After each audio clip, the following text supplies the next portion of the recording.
Guy. I'm your host, Mike, and tonight we are joined by a Star Wars guy. Former Star Wars guy. He used to be a Star Wars You're guy. still a I Star am Wars guy. still. It's still part of your content, It but is. we are joined this evening by our special guest, Paul of Fandomology, formerly known as the Star Wars Guys, where you can Yes. find Paul not only talking about various movies like The Godfather and, of course, Caddyshack, but you can also see him talking about series such as Star Wars Rebels, Star Wars Clone Wars, Generation 1 Transformers, and also Ahsoka. Mm-hmm. And Paul, your journey's been a pretty good one, hasn't Thank it? you. Yeah, it has, and it's been very fun. There's been, of course, some ups and downs with it because that's just life in general. But overall, I've had a lot of fun doing YouTube, and of course, meeting some awesome people like Mike and Baron I can and Cash understand Baron too, being and awesome, and, but and Cash. I don't know about Yeah, me. I don't know Cash, about this no, Paul that's the Boy guy questionable either. one. Yeah, Now I I'm kind can't of a say anything jerk. bad. I gotta be nice now. I can be more Well, of a no, jerk well, than Baron, so yeah. you are. And by the way, I do have something to say. The other day on one of Mike's streams, I was in the chat and I put in there that I wanted Cash fired for Janet from the planet. So I just want to publicly, to Cash, I have to sit back and say, I'll do it again, and I mean it.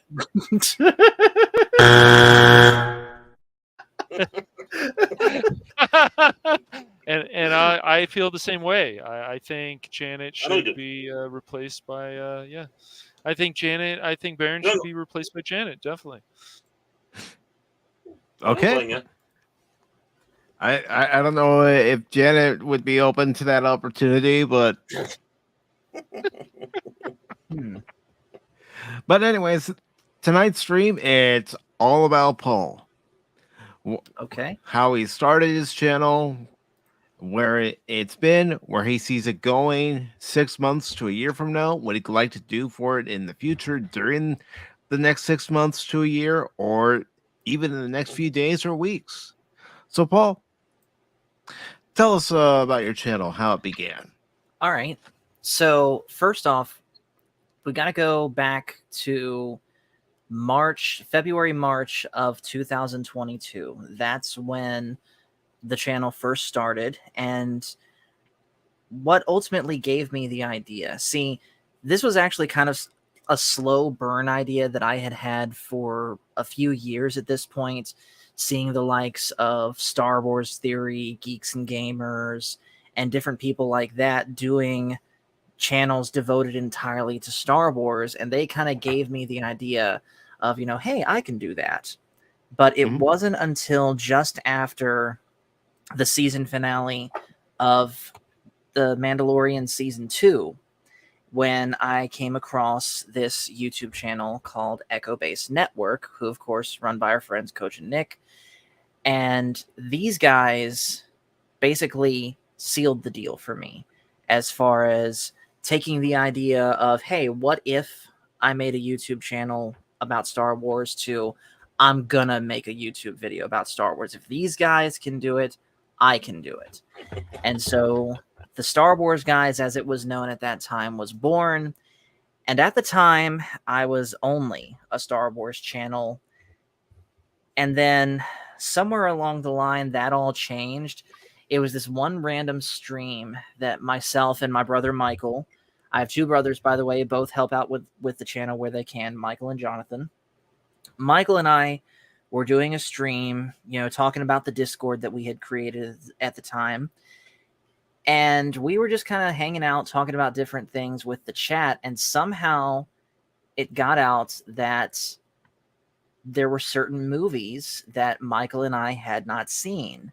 And the channel and the chat pretty much just had an absolute meltdown over this, because this included movies at the time like The Matrix, like the Terminator, like Alien, like The Godfather, just different high profile movies that the average person had seen that Michael and I had not.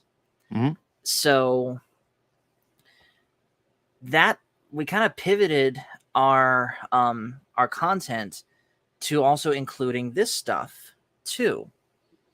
And I don't have that Jedi costume anymore, by the way. I gave that to John.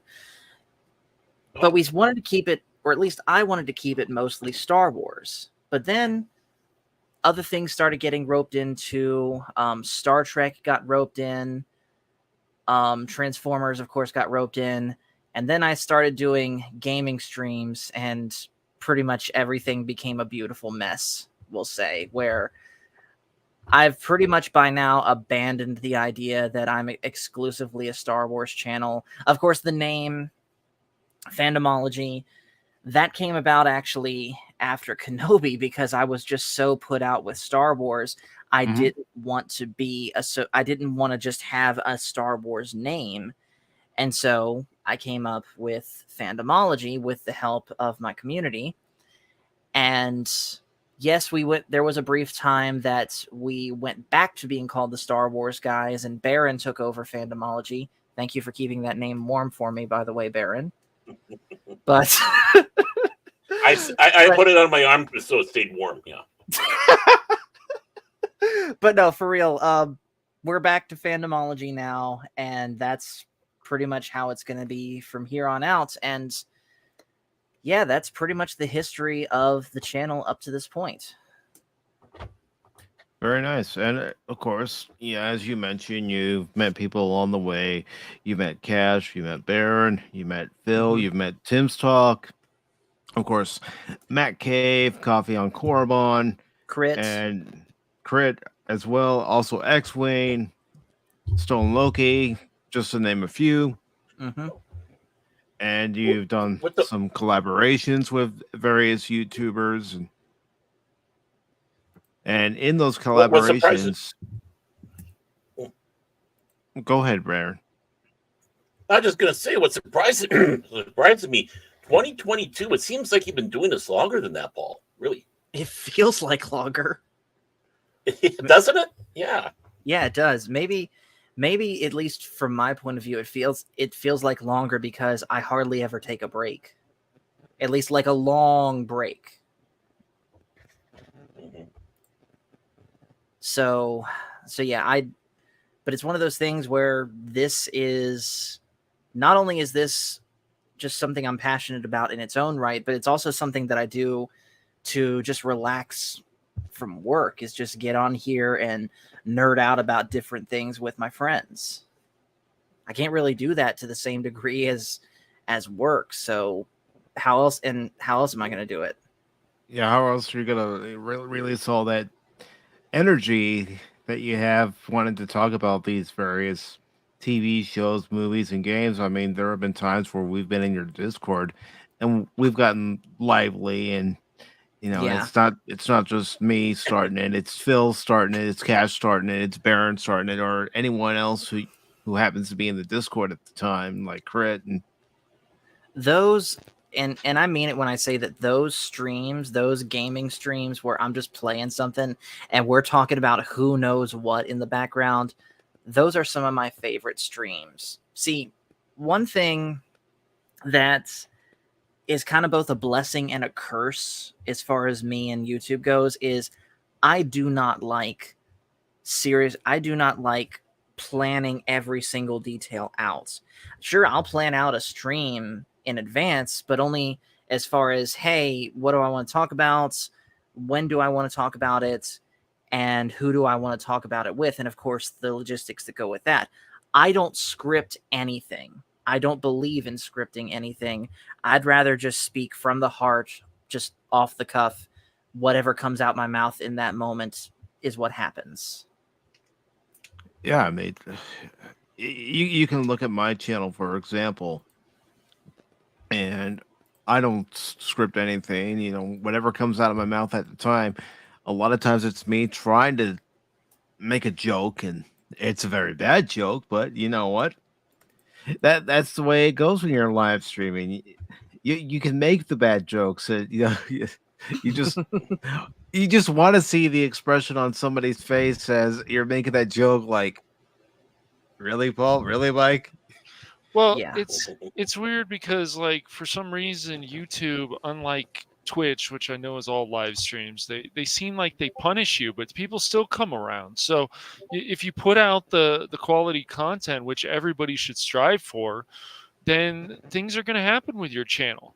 But a lot of people also quit because they feel like they can't do it, it's not going, and they also have these way too high expectations. Oh, people deserve to be here when I'm streaming. It doesn't work that way. Sorry guys, not sorry, it just doesn't work that way. So that's why unfortunately a lot of people quit streaming. They're like, I can't do it, it's too hard.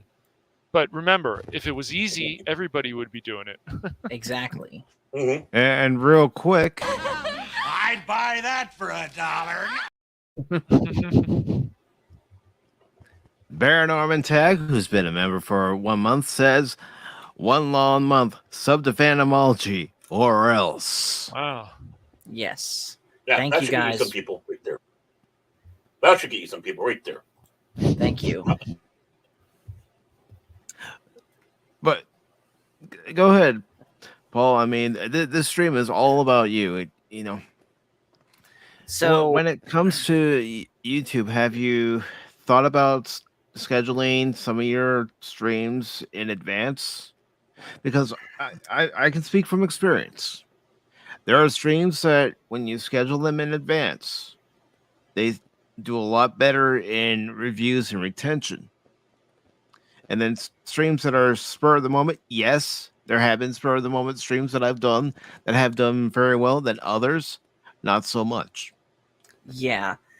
And honestly, the answer to that is, for me at least, yes and no. I think it depends on the stream as to whether or not I want to schedule it out. And don't get me wrong, I do see the merit to scheduling out in advance every single thing that I do. But certain streams, I feel like I want to be able to have the liberty to do them, just kind of spur the moments, like gaming streams, for example. Those are the kind of streams I want to be able to just get on and be like, hey, I feel like streaming something, and just boom, start right there. And more serious discussion streams, like the one that I just finished before coming on here, the one where I was reviewing episodes 4 and 5 of Ahsoka, that one, I'll admit, was kind of spur of the moment, but the only reason it was is because I knew I was going to be here at this time, and I didn't want to miss outright entirely reviewing Ahsoka this week like I did last week. So it was one of those things where, hey, I'll just get this in real quick. And that stream still turned out really good, but that one's the exception to the rule. Streams like that, I do want to like plan out ahead of time, especially if it involves other people. Like the stream I had last night with my friend Jeff, where we were talking about the Five Nights at Freddy's series. That one we had planned out for like a week or so. So as far as whether I plan stuff out ahead of time, I think at least right now for me, it depends on the stream. And that's understandable too. There have been some discussions that we've had. I mean, let's take, for example, and I know he's got to be lurking in the background somewhere, when you saw Caddyshack 2. That's an example Oh my goodness. of a stream where it's like, I can't wait to do this stream, not because I enjoy this movie, but I need to get out this frustration I have about watching this movie. Yes. I'm telling you, we're going to stamp something on your forehead, Paul, that's going to say you didn't listen to us. Right, Mike? You're right. I didn't listen, and I paid the price for it. We weren't joking. Now, if you really want to give it it's not bad, and then you went back and you're like, oh, well, Crit skipped some parts, so I'm going to check them out. No, this movie is bad for many reasons. It's just not a good film. I still stand by my decision for going back and rewatching what Crit skipped over, though. I still stand by that. Well, I think I know why. There's just one thing that some of us need, whether it's gaming or whether it's watching Caddyshack 2. I don't want my pain taken away. I need my pain. Kurt, I knew he wanted to see the gopher hitting on the dog. That's what he wanted to see. Okay. That's That right. and I That wanted to didn't see happen. Oh, jeez. that, and I wanted to see Dan Aykroyd get shot in the butt with a crossbow bolt. There's only two things I really Mhm. remember from that movie was the ice skating stuff and somewhat of the trial, and that's it. Everything else I don't really remember. It's all a blur pretty much. Yeah. But yeah, I just can't believe that they got Robert Stack to do that. Oh, Robert Stack. If Oh, you come pay on. somebody, well, he may liked what he read, and but when certain people aren't coming back, like Ted Knight, who was in the first one, you're kind of like, I don't know how this is going to go. It's like if any heaven forbid or whatever, somebody ever tried to do an Animal House too. Oh, Well, Yeah, they kind yeah. of did. There was they had the TV show Delta does House. that count? Yeah, I guess that. Oh yeah, does that count? Mhm. Yeah, I guess it does. I guess it does kind of Yeah. count. It does count, sadly. Okay. so but yeah, stuff like that. Yeah, it's one of those things where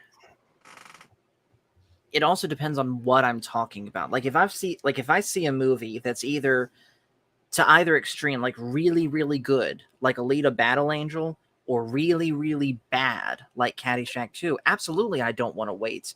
I want to get immediately out of the movie and onto stream and talk about it, especially while it's fresh in my mind. Mhm. That's part of the reason, and I'll fully admit this, as to why certain times like Tuesday Night Trek or Animation Friday, why it just doesn't happen. Because I'll admit, when it comes to watching stuff like this, I'm kind of a procrastinator where I'd rather watch it all in one day and have it fresh in my head for the stream tonight. But sometimes, be it scheduling or even heck, forgetting I have a stream, sometimes it doesn't even work out. Like that's part of the reason why there wasn't a Tuesday Night Trek this past Tuesday, because I forgot to prep in advance to get the episodes I needed. Yeah, and you've gone through a journey with Tuesday Night Trek where you started off with the original series, then it moved on to the next generation, and of course now it's on season 2 of DS9. Right, the end of Mhm. season 2. Yeah.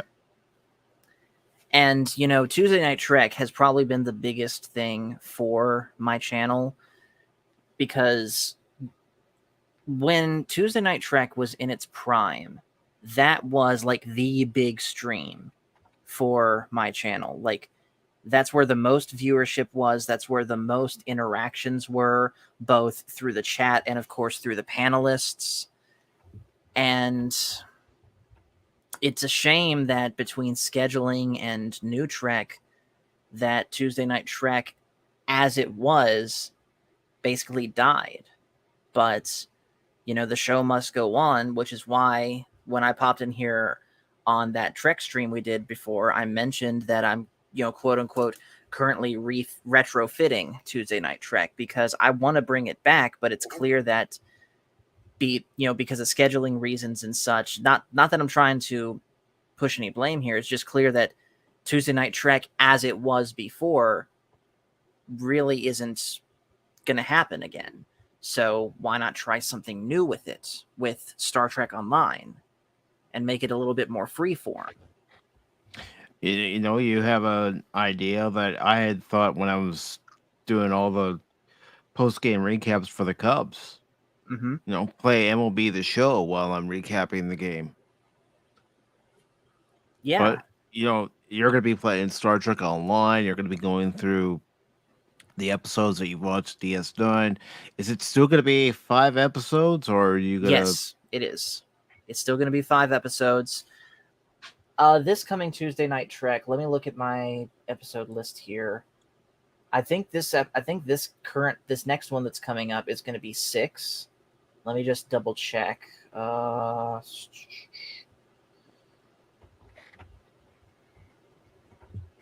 Okay, so 1, 2, 3, 4, 5, 6. Actually, no. This coming Tuesday Night Trek's going to be 7 episodes. Because that's pretty much all that's left of that's pretty much all that's left of season 2, and I want to get it knocked out all the way. And then from there, when I get into season 3, yes, it will be back to 5 episodes. Well, I understand wanting to get these last 7 episodes of season 2 done, because these last 7 episodes are pivotal to what ends up happening in season 3 and then in future seasons of DS9. Mm-hmm. Yeah, wait till you get to the season finale. Ooh. Yeah. Yeah, I've heard good things about it, and how pretty much from season 3 onward, Deep Space Nine just gets into overdrive. Not to have any spoilers, but everybody dies. Really?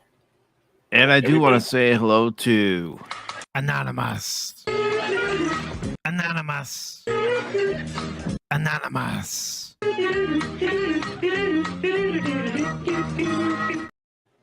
Anonymous. Hey, buddy. and he says, "Hey everybody. Anonymous. Oh, hey. To you, easy mode. I mean Paul. Hmm. I said we wouldn't say anything about it. I can't stop the chat. I can't stop the chat from saying anything about it. I understand. Anonymous. He's just thinking about his bears and Hogwarts Bears Legacy and playing with his wand. It's all good, you know. He'll Yeah, figure it yeah. out. He'll figure it out. But through your journey as a Star Wars fan, and then beginning your journey with Star Trek, what are the pros and cons of each franchise? Well, Ooh. it depends on what you want out of a show / movie. If you want a lot of good action, I would go Star Wars over Star Trek. But if you want a story that's a little bit more meaningful and thought-provoking, go Star Trek over Star Wars. Like, I distinctly remember when I first started watching through the original series, the only thing that we really had brand new for Star Wars at that time was Bad Batch, which in hindsight was not bad by any stretch of the means, but coming off the back of Mando Season 2, it was a severe step down. And for all intents and purposes, it was a kid's show. Compare that to Star Trek, the original series, going up against episodes like the Corbomite Maneuver, Balance of Terror, Arena, episodes that have messages that they want to tell in their stories, and they do so in a really thought-provoking way.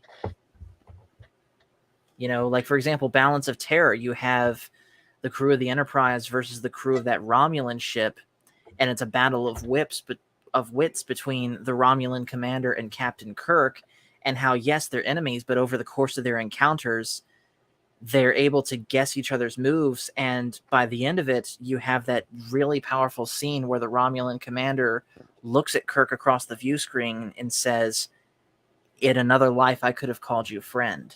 Mm-hmm. And the nice little twist to that is that Romulan commander was Mark Leonard, who would also return as Spock's father. Yes. For the longest time, he had the distinction of being the only person to play a Romulan, a Klingon, and a Vulcan. Mm-hmm. Wow. And, this also episode had a little bit of that shade of Star Trek 2, but instead of having respect for each other, you had animosity there. Oh, Yeah. speaking of Star Trek 2, Paul should watch that video on Star Trek 2 and see if he gets annoyed that we watched. Oh, There's one? this video from a YouTube channel. I'm not gonna name them, but they have a top 10 list of things that are just wrong with Star Trek 2. And Baron and Cash and I watched it, and we went, "You freaking morons! And, You do not and at the end, they understand." They claim to be That- a big Star Trek fan, but it seems Right. like their whole push is more about JJ's stuff, and it's like there's more to Star Trek than JJ. Yeah. You're gonna have to send me the link to this because I really Oh. want to see it. I'll look for it while we're here live here, and I'll send it to you. Okay, but yeah, But Tuesday Night what Trek. was the? Go ahead, Baron. Go on. Oh, I was just going to sit Yeah. back and ask: is what really got you into Star Trek? Really, since you were so heavily focused with Star Wars and such. I think at the Ooh. time, it was just wanting something different. What And grabbed here's you the about thing. it? What was that one thing that really grabbed you? Well, the character writing and how the characters interacted off one another, especially Kirk, Spock, and McCoy. We've said it multiple times that Spock and McCoy are the two counterbalances to Kirk, where Spock looks at things purely, through Vulcan logic, and McCoy looks at things through human emotion, and Kirk is the perfect balance between those two. And throughout the series, especially in those first few episodes of season 1, like honestly, the bulk of season 1 probably shows this, I would say, the best. And I just got your DM, Pacific. Thank you. Welcome. But yeah, just seeing that compared to, again, what was going on at the time with Bad Batch, where it's basically just surface level kid stuff by comparison. Yeah, there's good moments in it, don't get me wrong. But compared to the original series, I was having to force myself to finish Bad Batch, whereas I was itching to get to that next TOS episode. And if you had to think of one episode in particular that stands out as one of your favorites from the original series, what episode would that be? Hands down, Corbomite Maneuver. That is still my number one favorite TOS episode, although Balance of Terror is a close second.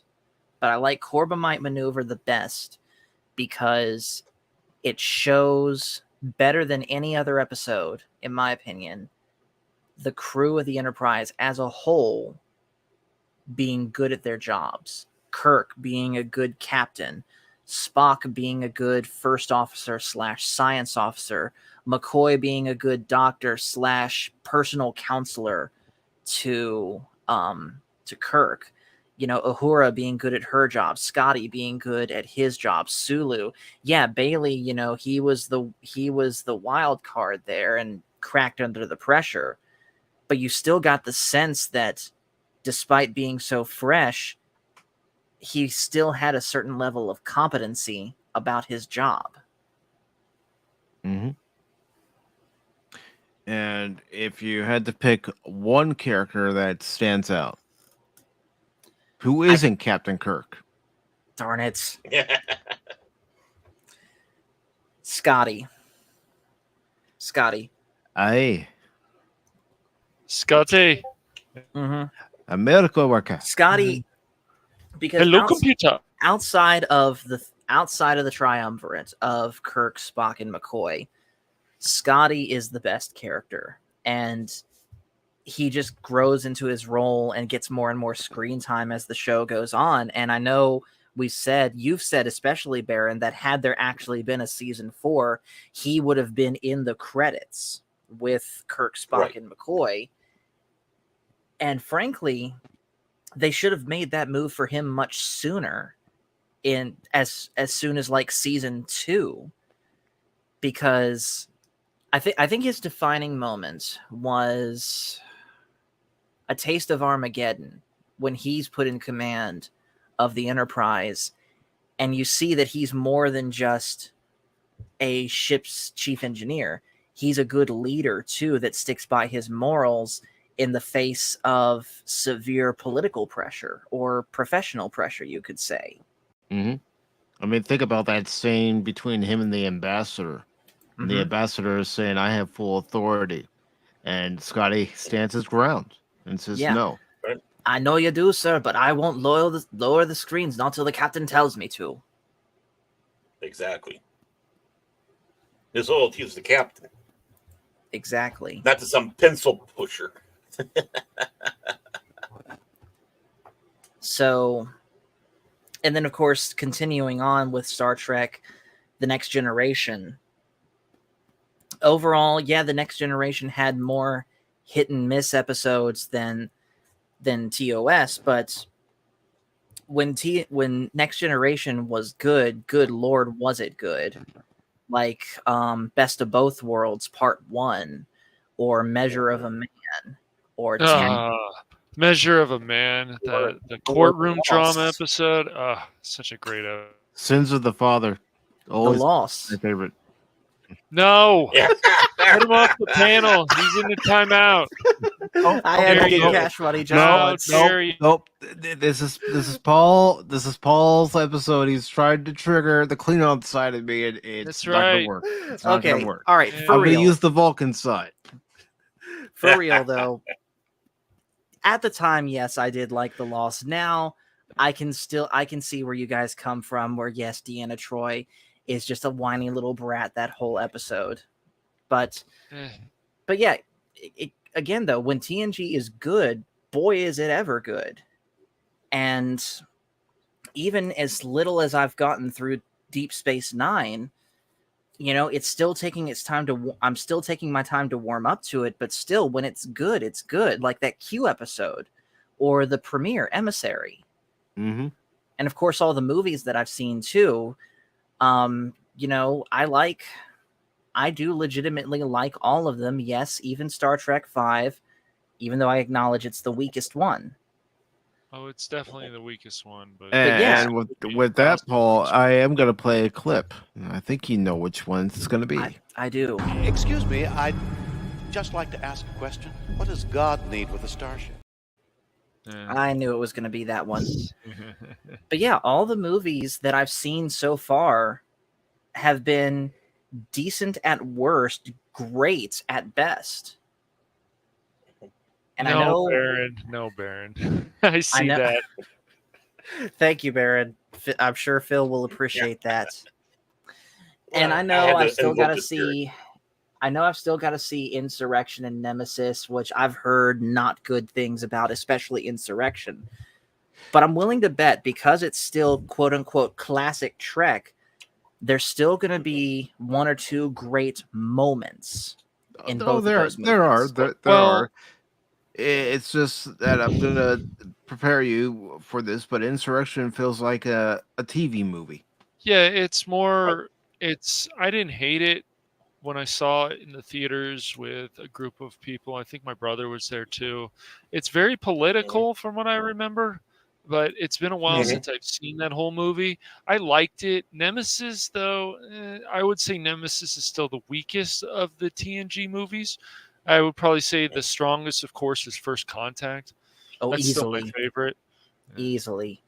That just the scene where Picard is losing his mind, and you really see what the Borg have done to him when he's talking to that one girl. You know, the line must be drawn here. Yes. And he's trying to justify his rage against the Borg as this greater good thing, but she can see right through him. No, this is a personal vendetta that you're acting out on. Right. Mhm. Yes. So, what are the other things you like to do on your channel besides talk about Star Wars, Star Trek, and other pop culture icons, and also reviewing movies and episodes? Is you like to take out your guitar and sing a little tune? I do, yes. And that is something that I've been doing since, honestly, I was 4 years old. And the story behind that is my grandfather on my mom's side. His name was Albert Kling. And he sat me down, because I forget how it was found out, but actually, no, I do remember.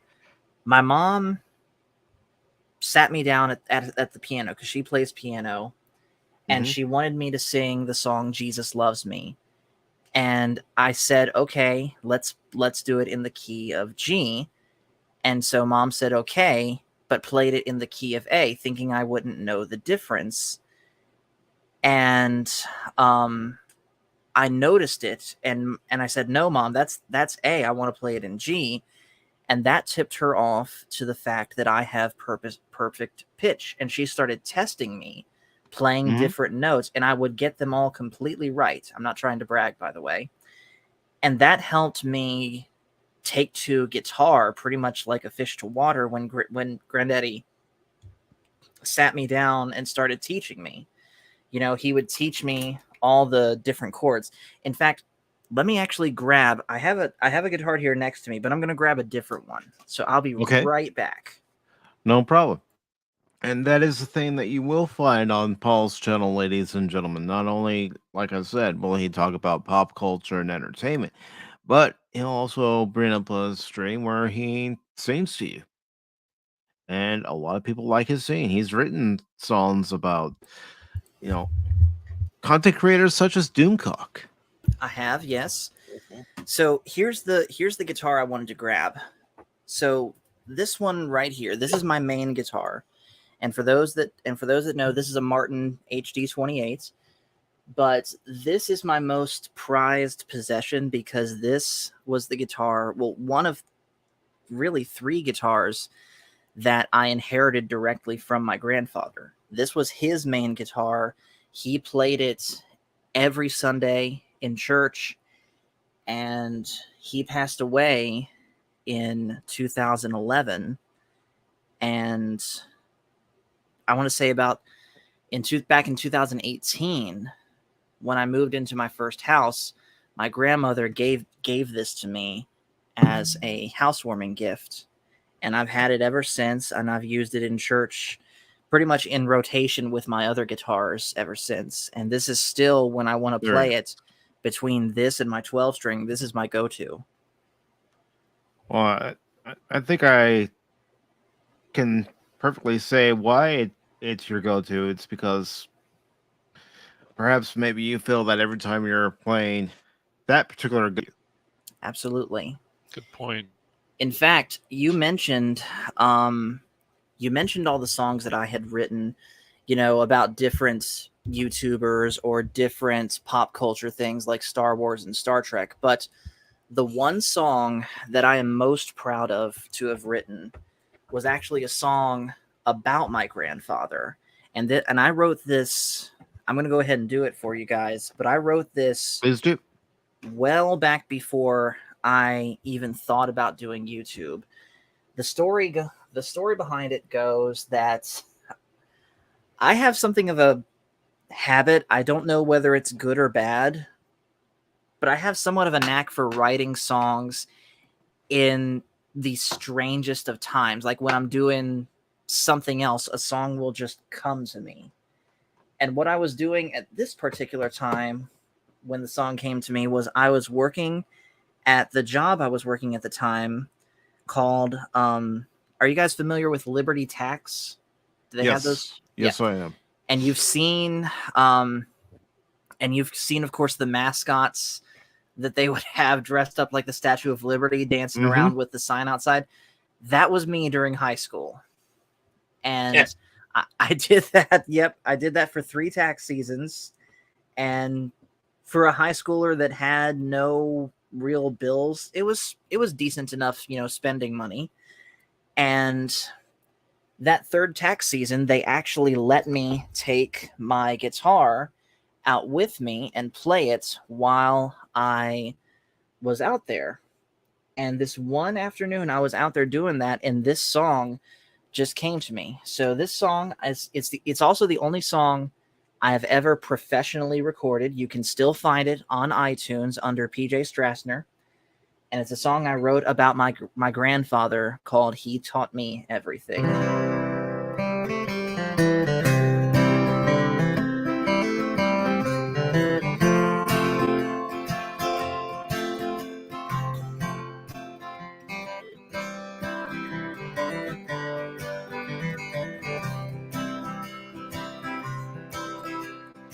I've learned so much throughout my life.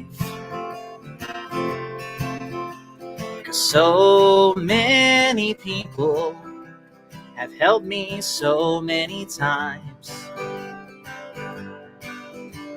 and all of them willing to teach me and give me hope. But of them, my granddaddy is who I looked up to the most. 'Cause 'cause he taught me everything that I now know about life, about music, about baseball and riding bikes. He taught me about Jesus and how he cares. And one day I know I'll see him in glory way up there. He was always so full of happiness and life.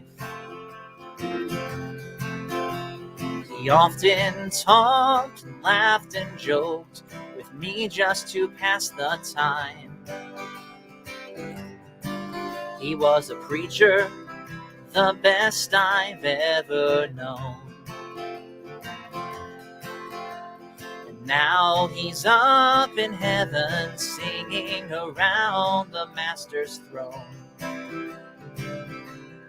Well, now sure I miss him and it hurts so much. Wishing with him I could have had more time. But I know he's happy where he's at right now. And all that I can do down here is keep his memory alive.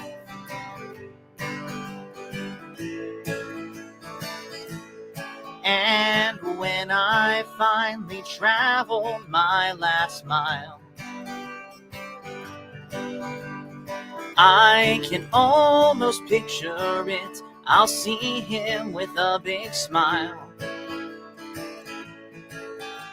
I'll run to him, but he'll run faster than me. And then I'll hug him and tell him I missed him. I promise you that's how it's going to be. 'Cause he taught me everything that I now know about life, about music, about baseball and riding bikes. He taught me about heaven and now he's there. And one day I know I'll see him in the meeting in the air. Yes, one day I know I'll see him in glory way up there.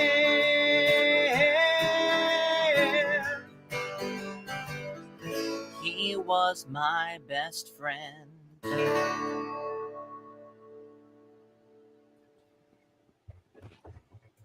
Bravo, bravo. Thank you. Good song. This is the second done, time Paul. I think Well I've heard done. it now. Thank you. Yeah, he played it on my channel once, so good to hear it here. Absolutely. Now, my big Yes, question it is though good. is when are you going to do a song for Mike Zero? Oh yeah, good question. Who's Mike Zero? Yeah. Oh.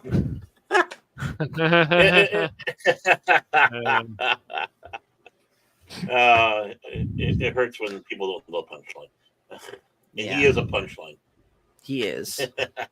man, I haven't paid attention to him in a while, man. Mike Yeah, and Zero. I'm sure It's he's still funny. It's talking funny you about bring that up, nonsense. Baron, because that's actually another thing that when I first started the channel, that's another thing I thought that I wanted to do was talk about all the Star Wars news and rumors and all of that specifically. Mhm. But I found that between trying to follow all of that, I felt like doing all that was affecting how I enjoyed or didn't enjoy the actual final product that we were getting all of this. And finally, it just became a matter of I don't even want to bother hearing about this anymore. Right. I want to be able to just go in blind to whatever show is coming out and just try and go through it without having my thoughts and opinions sullied by outside opinions as much as I can. Because I will admit, this is something of a character flaw of mine. It is very easy for me to let the opinions of others affect my opinions. And so I'm trying to do better with that. And one of the ways that I've been doing that is blocking out people like that. Not that I have a problem with them personally, but just blocking out people like, admittedly, Mike Zero, Doomcock. You know, I wish them the best, but the stuff that they talk about, I've been done, you know, just letting it affect what I think. Yeah, and that's the best way to go about it, is form Right. your own opinion. Mm-hmm. Yes. Mhm. But just And remember, I'm my glad opinion is all that counts. Yeah. Eh, And I'm glad that I've been doing that, because Ahsoka, I like it, despite its flaws. It has flaws, and I've noticed them, but I'm still liking the show. And hello, Nerdporial. And I do want to say Nerdy. hello to Leia Rose and the Nerd Portal Lifeform. Good to see you both. Or I like So- to say Hello, nerdy Leia. and dirty. That's them. Yeah, but that's so- corporeal. Nerdy and dirty. what do you think, Paul? Moving forward, do you think you want some more structure on your channel? You think maybe you're gonna want to start scheduling your streams all the time, or you know, it can't help. I can tell you that we can all tell you the same thing. So Yeah, I on gotcha. that, I Mhm. think right now, yes, I would like to at least try scheduling other streams out ahead of time. Like, I've never tried actually scheduling a gaming stream in advance before, other than just dropping a note, other than mentioning on an already going stream, hey, on this certain day I'm probably going to play this, which I changed my mind on that like 6 different times. But actually going into Streamlabs and typing in, hey, this stream's coming up in the future, I've never tried that before. I'd like to, and if it works, I might adopt it as a full-time policy. But I don't want to give up the spontaneity of just feeling like, hey, I want to stream tonight, and boom, just doing it. Mhm. Well, I mean, being spontaneous is great now. Then it definitely is. But yeah, I Right, mean, it when can people know be. you're going to have that gaming stream, it's Exactly. amazing what happens. Especially if it's a good game. Especially if it's a good game. I mean, you go out there and start doing your Skyrim again, or I want to see you do Mass Effect. You were doing such a great job with Mass Effect. I was really getting into it. I was, but Paul, you remember with Mass Effect, like, you don't want to rush those games. Trust me, it's not the best direction. know. You want to try to figure things out for yourself. Rambling in those games is not the option. Do not No. look at me as an example of playing the game. Don't want to rush through it, man. You're not going to enjoy it as much. You got to take time with it. That's how those games are meant to be played. Don't let anyone tell you differently. You're right. When Mike says don't ramble it, you take that to heart, because he's Captain Ramble, I tell you. Real quick, Nerdporial, about Starfield. I tried playing it on my PC through Game Pass, and I was having some really bad frame rate drops. And so I think, at least right now, that game's just outside of what I can do. But I am planning on, at some point, getting one of the new Xboxes, so I'll probably get it for that and play it that way. Ooh, his. I'm just kidding. I'm also getting a PS5 too, for those that are that enveloped in the console war. I don't care about consoles. I'm a computer guy, so I understand. But speaking of consoles, you have played quite a few console games. Yeah, I've got. In fact, I had it out earlier. I was thinking about getting something on here, but of course, I've got my Switch right here. Been playing a lot of Mario Kart and a lot of Smash Bros. And Mario Party with this thing. I've got a Wii sitting right next to it. That's where the Mario Kart Wii stuff and Rage Paul has come from. But yeah, I really don't care about the whole console war thing. I want it all, basically. I want all the games. And yes, Nerdporial, I did play Tears of the Kingdom. I'm currently on my second playthrough of it, and I really like it. Although I'm disappointed that they're not doing DLC for it.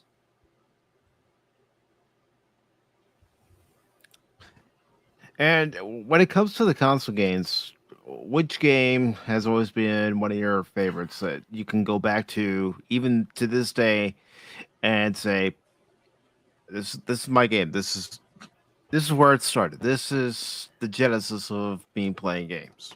Super Mario 64. Super Mario 64, without a Great doubt. game.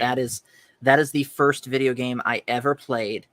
And it's funny, I would never have played that game if it weren't for something very tragic happening to my family. So my dad, when I was 2 years old, got into a really, really bad car wreck going down the interstate on his way to work over across the mountain.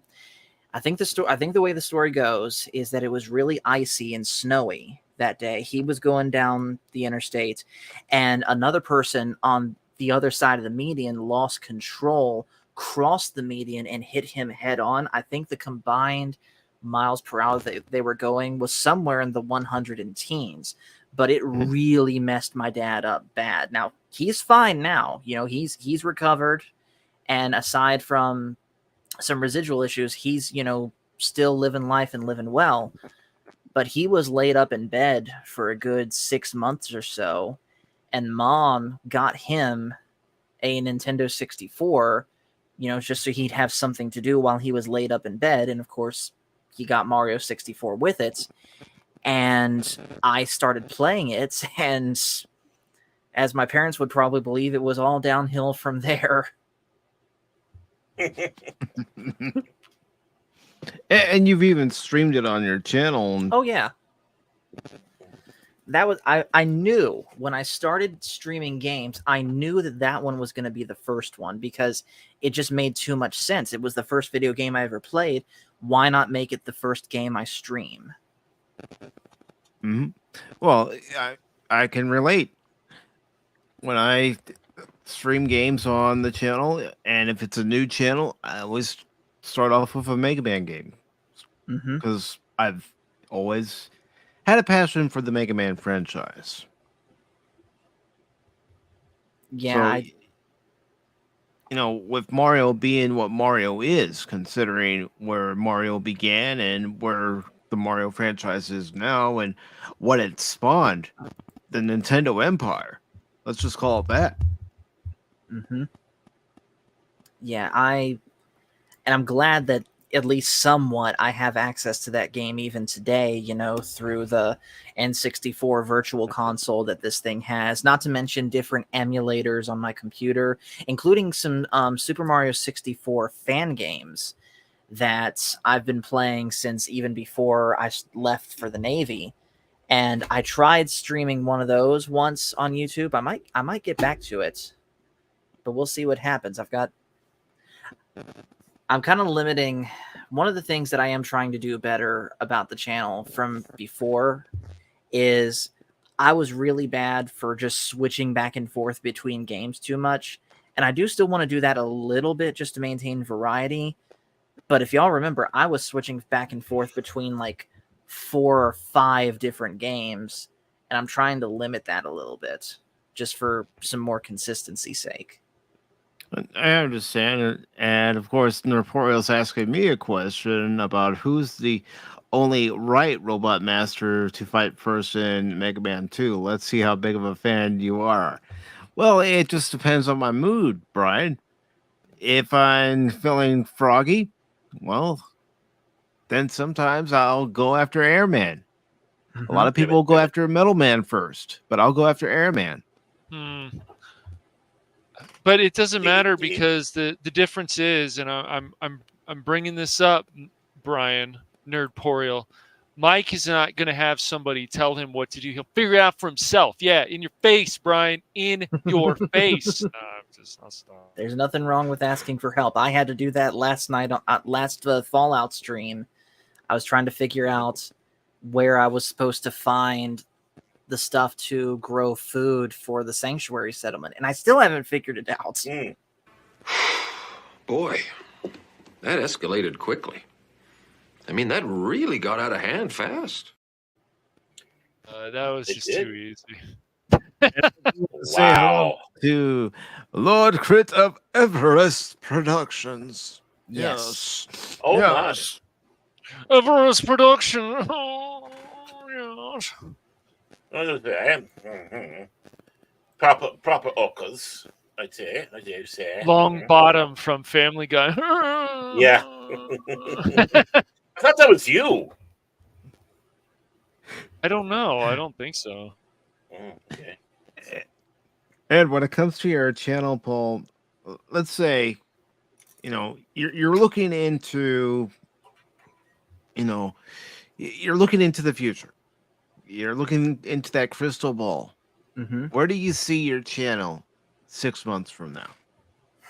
6 months from now, I see myself halfway between where I am and 1,000 subs. I definitely see myself having passed the 500 subscriber mark and monetized to the point that you are, Mike. As far as what sort of content I'm making, I see myself pretty much doing the same thing I am now, just more structured. Well, and that's one thing Cash has mentioned to me is when I do the game streams, for example. Try to be more structured, try to schedule those in advance. And this is from his experience on Twitch. Is try to have it planned out in advance. Yes. And when you're doing the game streams or any stream for that matter, talk to the chat. Let them know that you know they're there. And yeah, that is something I have been bad for. In fact, I remember. Yeah, I'm gonna talk about you, Cash, here in just a second. I remember there's this one gaming stream I was doing. I forget what the game was, but the moment that I was done with it, I saw that you guys were in the Discord voice chat, and so I popped in. And the first thing that Cash tells me is, "You need to talk more, Paul. Talk more. Talk more." It's a big help. Yeah, dude. It was like I'm watching the stream and it's like, and he's just sitting there and I'm like, did his dog die or something? What's going on? Speaky. I mean, in fairness, I'm trying to concentrate on the game here, man. No, got to do both. Do both. I'm telling you though, Paul, what would really help you if you want to do this is doing some streams by yourself. Ask Mike, ask Baron, because I know Baron even in the past has done some streams. It helps with all the flow, and then you don't have to rely on anybody else in VC or on StreamYard or anything. Just doing some streams by yourself and getting used to that, talking to yourself. I know it seems crazy, but when people come in, then you're always just talking to your chat and you're all good. So. Yes. I always talk to myself. And I agree, by the way, with Nerdporio. The best part of today's Ahsoka was Anakin and young Ahsoka. 100% agree with that. And I do want to say hello to Ensign Rusher. Good to see you. Yeah. No Wesley's allowed. It can help whether you're streaming on YouTube, Twitch, Kick, or Rumble like I do. When you're talking, people will actually stop by your channel. They'll want to engage more in the chat, and you can ask them how their day was. Keep the flow of it going. Still pay attention to what's going on in the game, but keep the conversation going. And as Cash has told me, you don't always have to talk about the game itself. You can just talk about different things while you're playing. Yep. And if you're going to do 2 different streams on the first day, like if you want to do a music stream, then you want to do another one, what I would recommend is doing that music stream and then a few hours later do another stream. But scheduled so people know either on Twitter, Discord, and then that'll help. And then it's like, oh, well, then there's people in here and not just people in VC, but people who are already in the chat. Well, to risk getting a strike here from Mike, I have found that a good streamer to emulate, not copy, but emulate, which is 2 different things, mind you, is one called Steve the Gamer 55. He's generally been doing GTA 5, but with police mods. So he's going out there with like absolutely not. No, don't do that. You're not. He's going to do like you did Hogwarts stream where you put on a bear rug and stuff. You're like, "Ooh, look at me, I'm anonymous. You want to go see my wine? Come, my wine. I got my wine in my hand. I got my wand. Ooh, look at me spinning it around." And then singing your song. But I find, I mean, not only does he have it structured, but the big thing is he's always talking, even if it's a pre-recorded stream, and he's talking about everything out there. He's talking about his kids sometimes, and that's the important thing. It's just it's that bond you build with your viewers.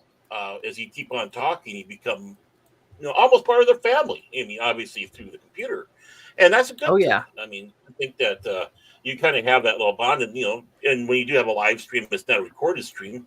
The interplay that you have in the chat and people back and forth, and yeah, it's amazing what happens. So don't be afraid to talk to yourself, because I find myself the best conversationalist out there. That's why I always talk to me.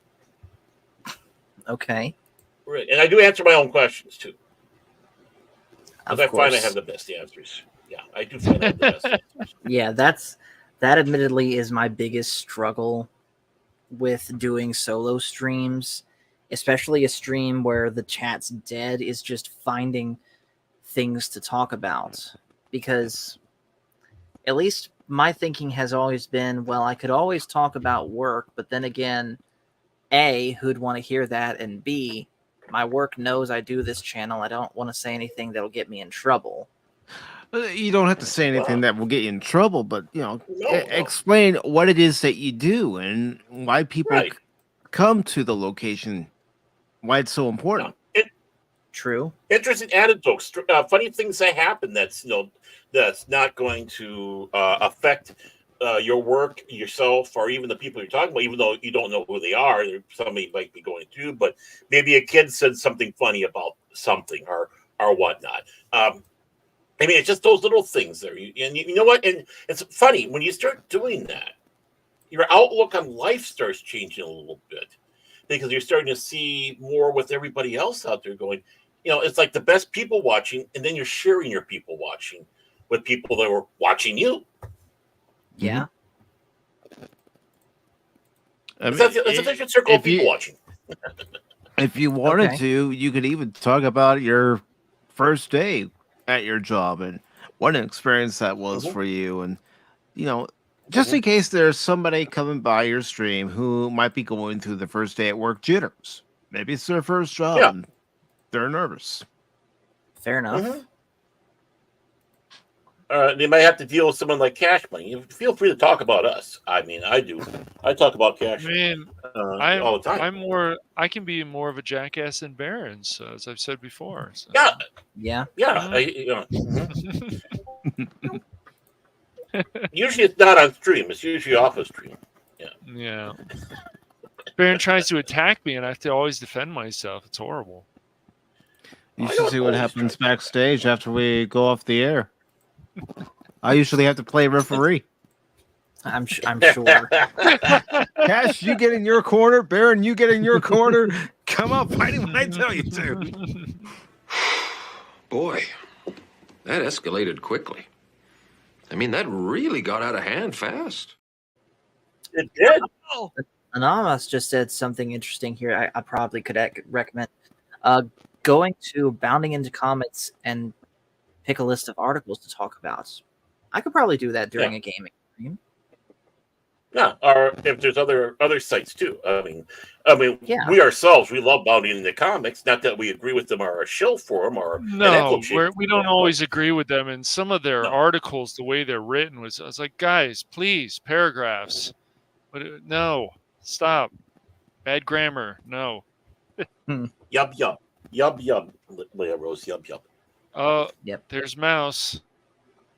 Yeah, he's been orbiting back and forth here. He seems to like whacking you in the face with his tail. Yeah, he's Bear needs it. Just ask the Lord's suffering. He needs it. Oh yeah. And I'm the only one he truly likes, right, Mouse? Yeah.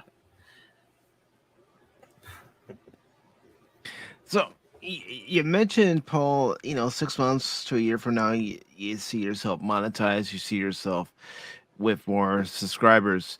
Do you see yourself ever changing your attitude per se? You know how some YouTubers, they start getting that success, and they're gaining subscribers, they're getting super chats left and right, super thanks left and right.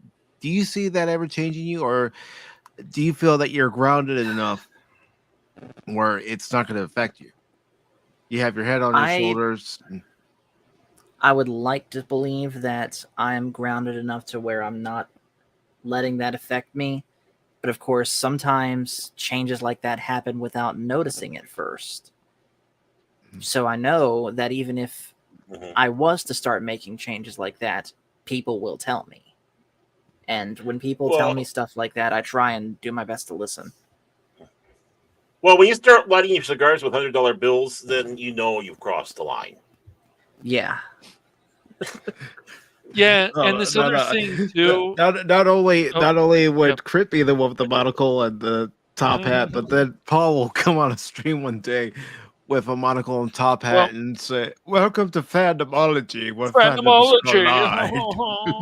Yes, today we will read a book of Star Trek. Yes.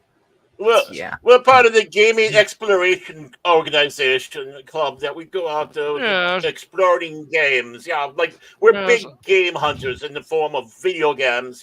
I decided to take the Xbox out for a spin, old bean. Yeah, old bean. I love that. It's funny that you mention. It's funny you mention big game hunter, because I was kind of toying with the idea of streaming this. I grew up with this game on the Wii. Let me make that a little bigger. Yeah. Did anyone else grow up with Cabela's games? I remember seeing it in the store, but I've never played it. Yeah, I've seen it. Yeah, never played it either.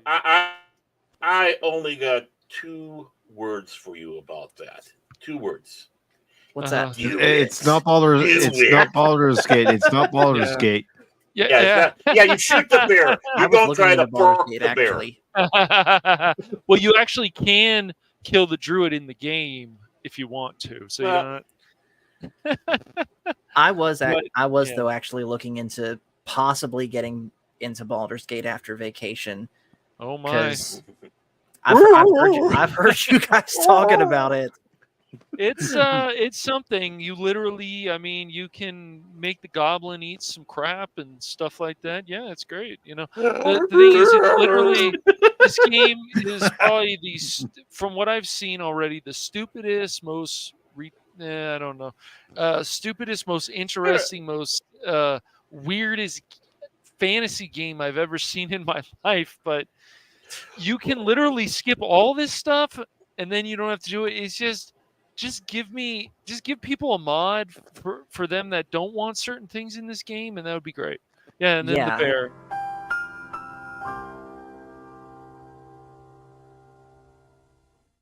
But then we bring the knowledge here on. But then again, though, this is a game set within the Dungeons and Dragons universe. Isn't doing random stuff just par for the course, Baron? Random stuff, but not porking bears. Yeah. I'm waiting for you, Paul. Okay. I'm waiting for you. I got the bottle of champagne, honey, and we're ready to go. Snuggle. And I always make this clear to people I know who bought this game. It's not that we hate anybody for buying this game, but just don't think we're gonna do it. It's just not for us. I mean, yes, if they put a mod in to take out some of the bear nonsense and whatever, then yeah, but I mean, maybe there is one, but still, it's like you still have to put it in, and I don't know. And then there are those who might say to the 3 of us who have said we won't play the game, if you've got an issue, here's a tissue. Yeah, of course. No, I mean, I'm not doing it with any ire or anything like that. I'm more of a rolling the eyes. It's like, yeah, exactly, yeah. Yeah, that was their Boreal saying that to us. So I hear he's a big Baldur's Gate Baron FetLife fan. Yeah. Oh wow. Sure he is. I don't. I'm just busting his chops. I also heard he likes to dress up as Zelda. It's cool though. We won't hate him for it. It's all right. Speaking of Film and Kraken, What sort of impact has he made on your life? Not good. Ah! Where's the No. tissue? Where's the tissue? Bring out that clip. No, Bring for out real, that for real. clip. Phil, we all know Phil. We all know how much of a character he is, but genuinely he is a really good guy. And there's been some times where I've gone like completely radio silence on just about everything, YouTube, Discord, and all that. And he'll reach out to me and be like, "Hey, is everything okay?" And yeah, I'll also go to him if I got, things that I'm just frustrated about in life. And of course on YouTube, once the how do I say it? Once the gremlin side of him, once you cut through that, he is someone who is truly a wealth of knowledge, and I'm glad to have met him. Even if Delaware is a Yankee state and Denver is country, Phil. This is for you and Leah Rose. Yeah, well, that's just like your opinion, man. Oh, but we've all had lively discussions with Phil in Discord, even on streams. Mm-hmm. Yeah. And that's ultimately why, all of us here banded together to make him a channel when we did, because we said it, and it's still true. A wealth of knowledge like that and a personality like that needs to have a YouTube channel. And yeah, he has one now, and I've helped him out quite a bit with it. And through that, he's also, Leia Rose, not you two. Come on. Well, remember, Leia Rose is the president and sole member of the Phil McCracken fan club. So that is true. Yeah. But anyways, though, Phil has also helped me expand my horizons for, at the very least, music. If it weren't for Phil McCracken, I wouldn't have started listening to things like Black Sabbath and Kiss, and currently I'm working on Deep Purple. Oh, wow. Very nice. He's corrupting the church boy, going into the dark stuff, the Black Sabbath and Kiss. It's like, pretty soon he's going to be wearing the leathers and the piercings, the mohawk. I say no to piercings and mohawks. I'm actually trying to grow. I'm actually trying to grow all my hair out, not cut it off. Mm. Oh, he's going to go for the hairband look. Okay, so little Van Halen. So little Van Halen, you're going to come onto your channel one day and say, "What's up, all you beautiful people?" Yeah, I mean, I can kind of already do this.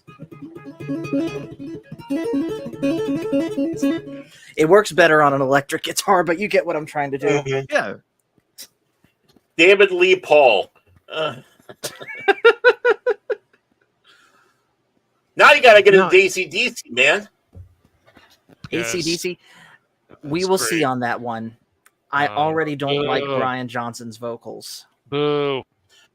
Well, there's Bon Scott. Listen to Bon Scott. Yeah, listen to Bon Scott. I know there's Bon the Scott. original vocalist. That. Yeah. But because it's I a know long one way to thing- the top. Oh yeah. Tell you rock and roll. But Any I know song you that has like mentioned- bagpipe in it. I know you mentioned them earlier, but we haven't really talked about them too much. But what's it been like streaming with your brothers, Michael and Jonathan? It's been really fun.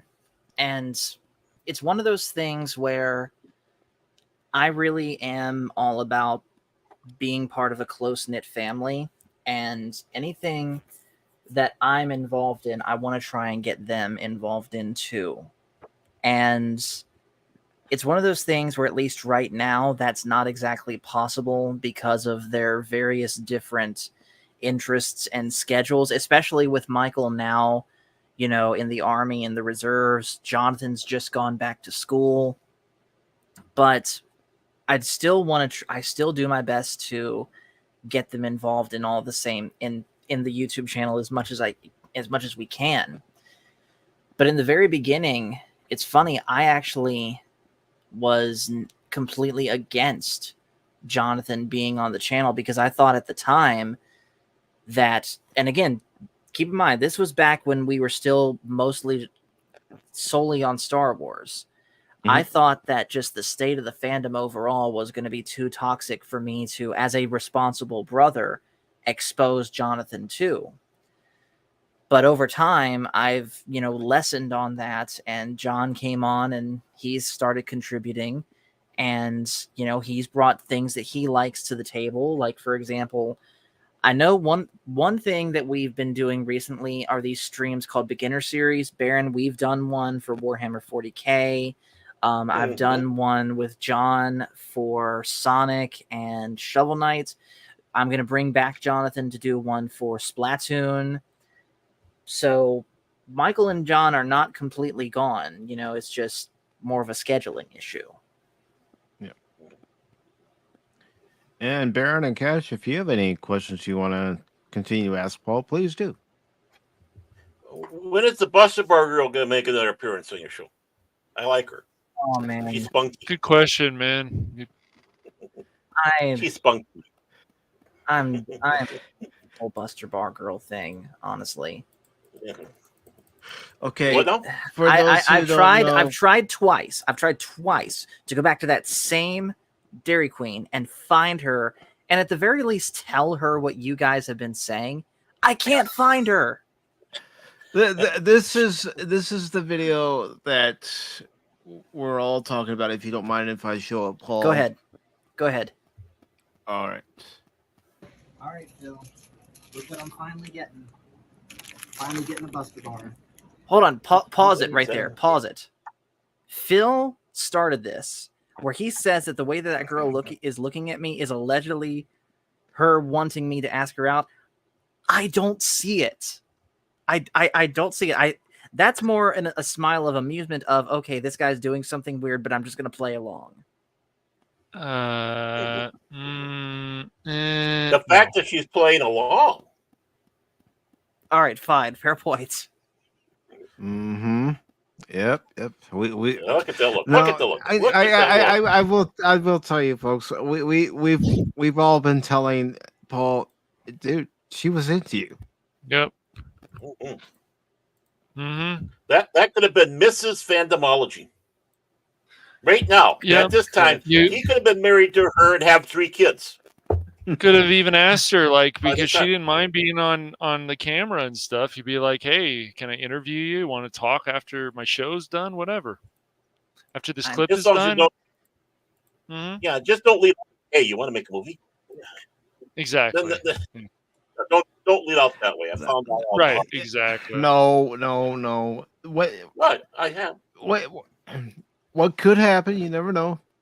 You could see her again, and you can ask her, do you like certain movies, certain TV shows? And if she says yes, ask her if she'd like to be on your channel sometime to talk about it. It never hurts to ask. Worst they can say is no. Yep.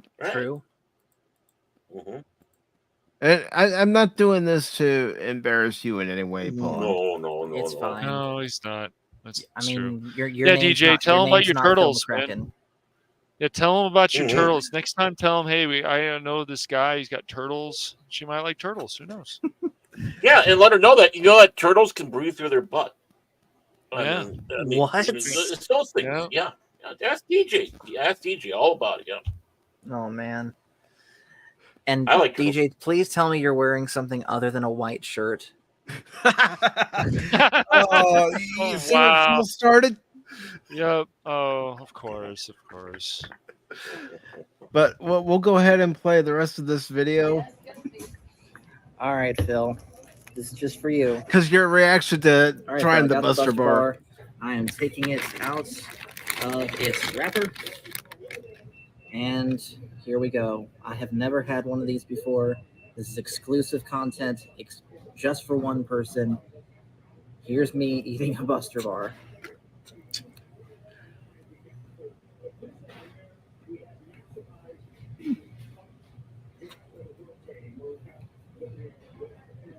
I never thought I would actually, be he's opening reacting to some myself on a YouTube stream.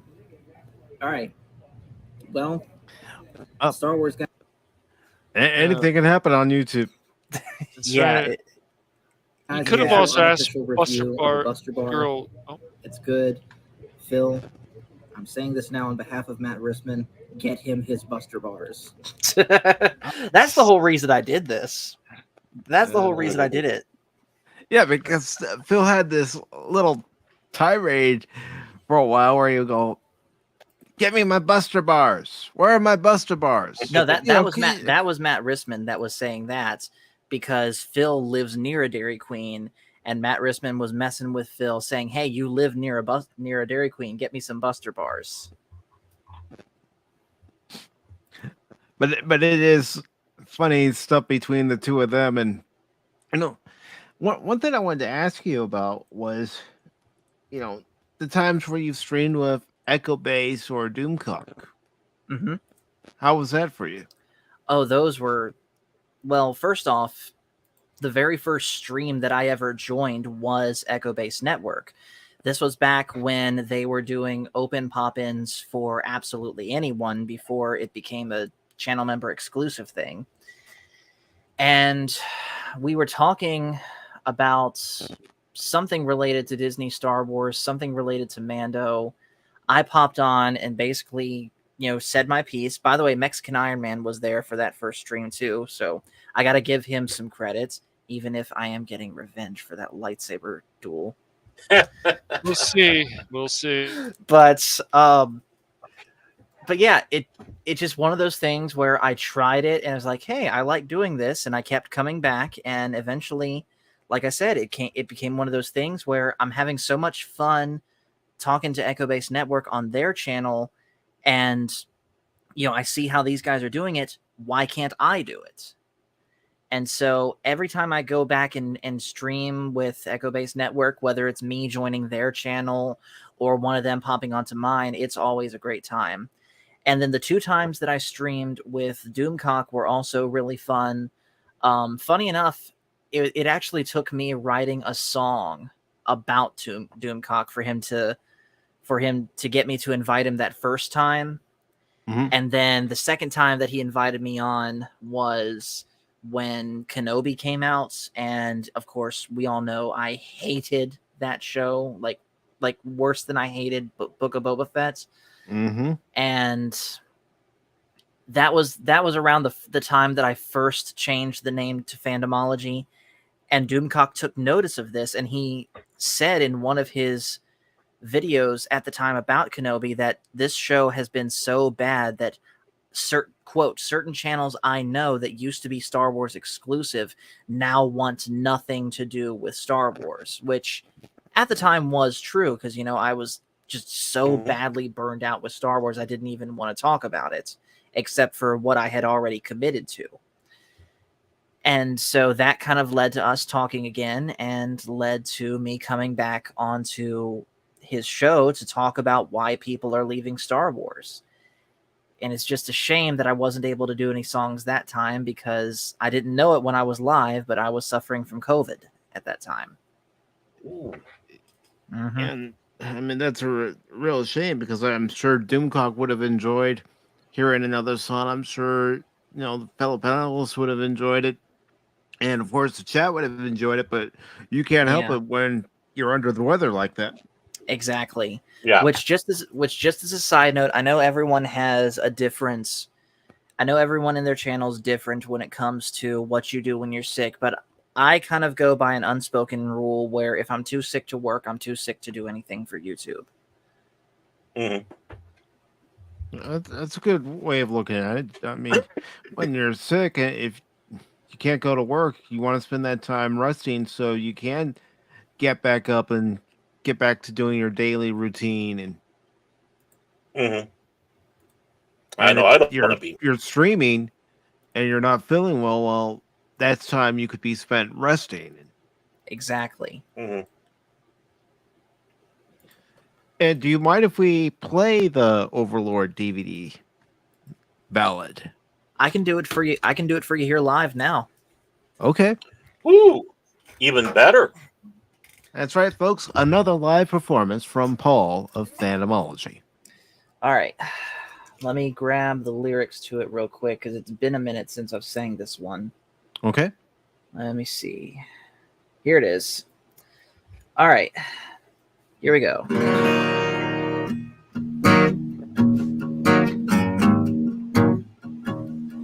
Be careful, little filmmaker, before you rest your head. Be sure to check your films and scripts. No wokeness must you spread. You might just find a terror of night that haunts your every dream. A helmeted man of unbridled rage named Overlord DVD. Overlord DVD, villainous as can be. Without respect we must reject, says Overlord DVD. I hope I can still do my Harvey voice. His best friend Harvey, an eldritch god, will conquer the earth one day. And I don't know which is scarier, himself or the jokes he'll say. Push the button, this monster cries, I'll make those wokesters flee. And yes, at times the temptation's real for Overlord DVD. Overlord DVD, villainous as can be. Without respect we must reject, says Overlord DVD. Now Kurtzman is his nemesis, and so is Kennedy. And Jar Jar Abrams and Ryan J, his anger they've received. These movie fools, they surely know the failures of their teens. Just ask the one who'll outlast them all, one Overlord DVD. Overlord DVD, he's villainous as can be. Without respect we must reject, says Overlord DVD. Overlord DVD, he's the villain we need him to be. 'Cause we know he could destroy Hollywood, our Overlord DVD.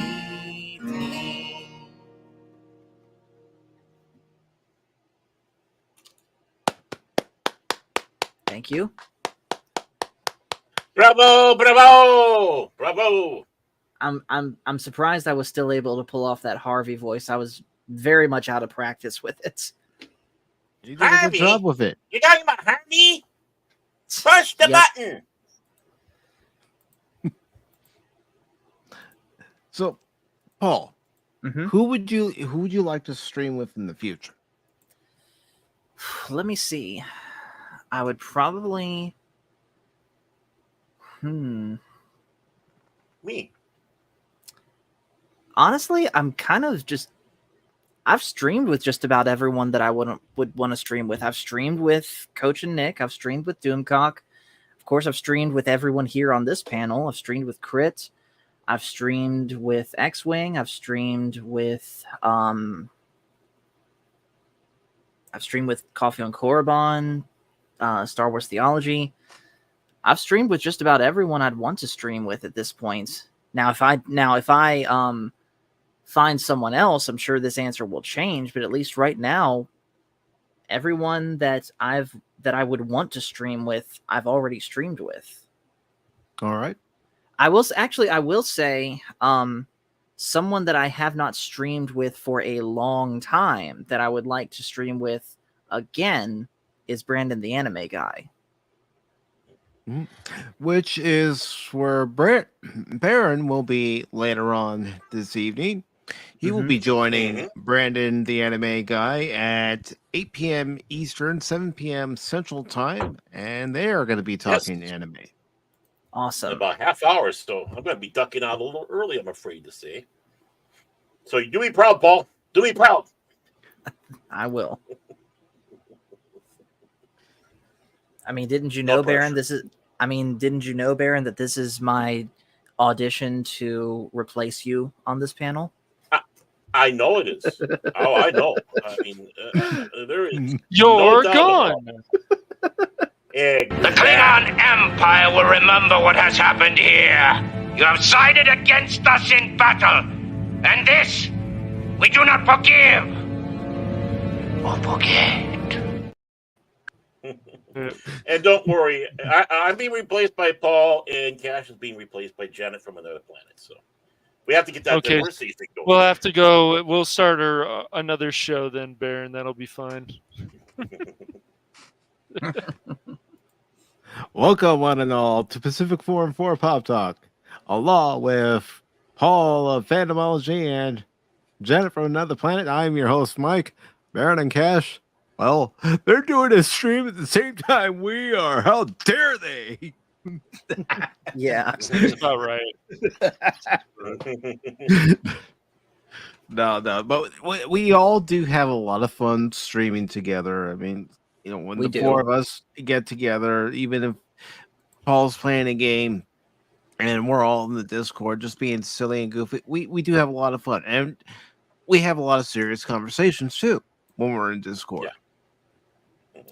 There is, though, one thing that I would like to try and do at some point in the future. We tried to do it once before, and I know this would be a huge undertaking as far as scheduling goes, but all of us in our little group, you know, the four of us, Crit, Phil, and all them, we've got to play some form of game together on stream.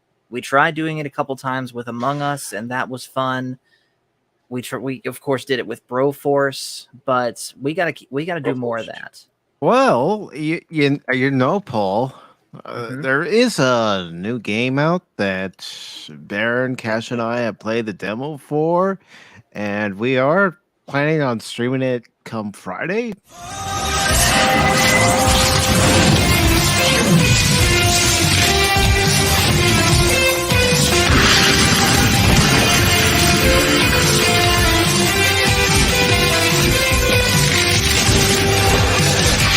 Try to take a swing with me. I'll fight you every inch of the way. That's the thing about destiny. I know that I'll be winning today. Just tell me where the battle is. Oh, I'm ready to jump back in. Every day people become heroes. You and me.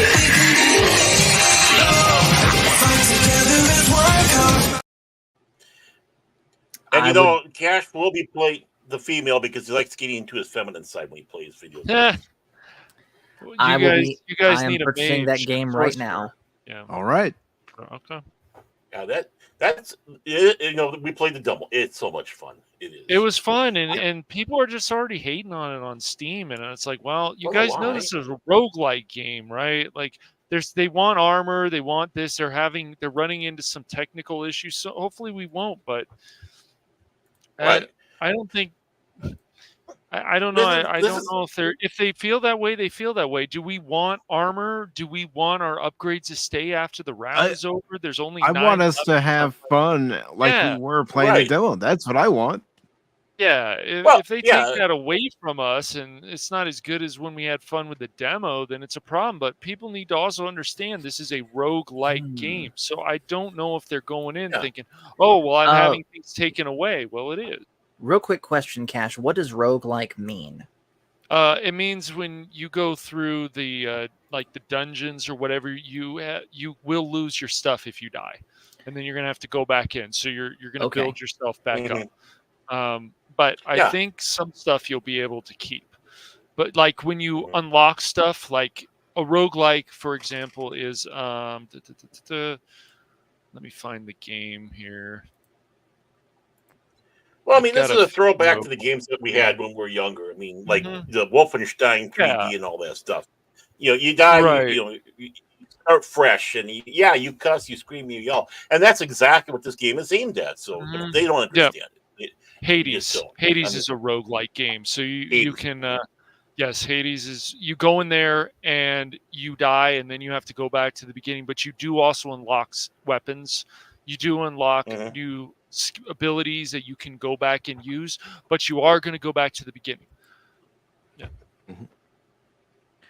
But well, it's fun. When we were playing the demo for this, Paul, none of us were like, Oh, this game's terrible. We're like, do you want to keep going? Yeah, let's keep going. Yep. And if Okay. there are some glitches, yeah. I mean, somebody said they ran into a thing where they just kept killing skeletons, and the enemies never changed. So I'm sure there can be some problems, but I would think the developers would keep working on this. But I just think the reason this is mixed reviews on Steam is I don't think people realize this is a roguelike game, because they don't say any of that in their user reviews. Yeah, I mean, it says it right in the title. It says this is a roguelike game. Listen, in fact, step into a Saturday morning cartoon, adventure through crypts and castles with your friends in this first-person melee roguelike. And it kind of reminds me a little bit of the Dungeons and Dragons animated series. It reminds me a lot of the animated series that we had back in the 80s, which is why I did the video like that. Try to give it that authentic look as best as I could. But Paul, this is a great game to play with more than one person, and we're all gonna have fun playing it together and trying to cover each other's backs with enemies coming. And it really does emphasize teamwork. Yeah, as much as we love Vermintide, yeah, we're going to be going to this one for a little bit. Okay. We're going back to Vermintide, Joel, right? Right? Yes. Oh, of course. Yes.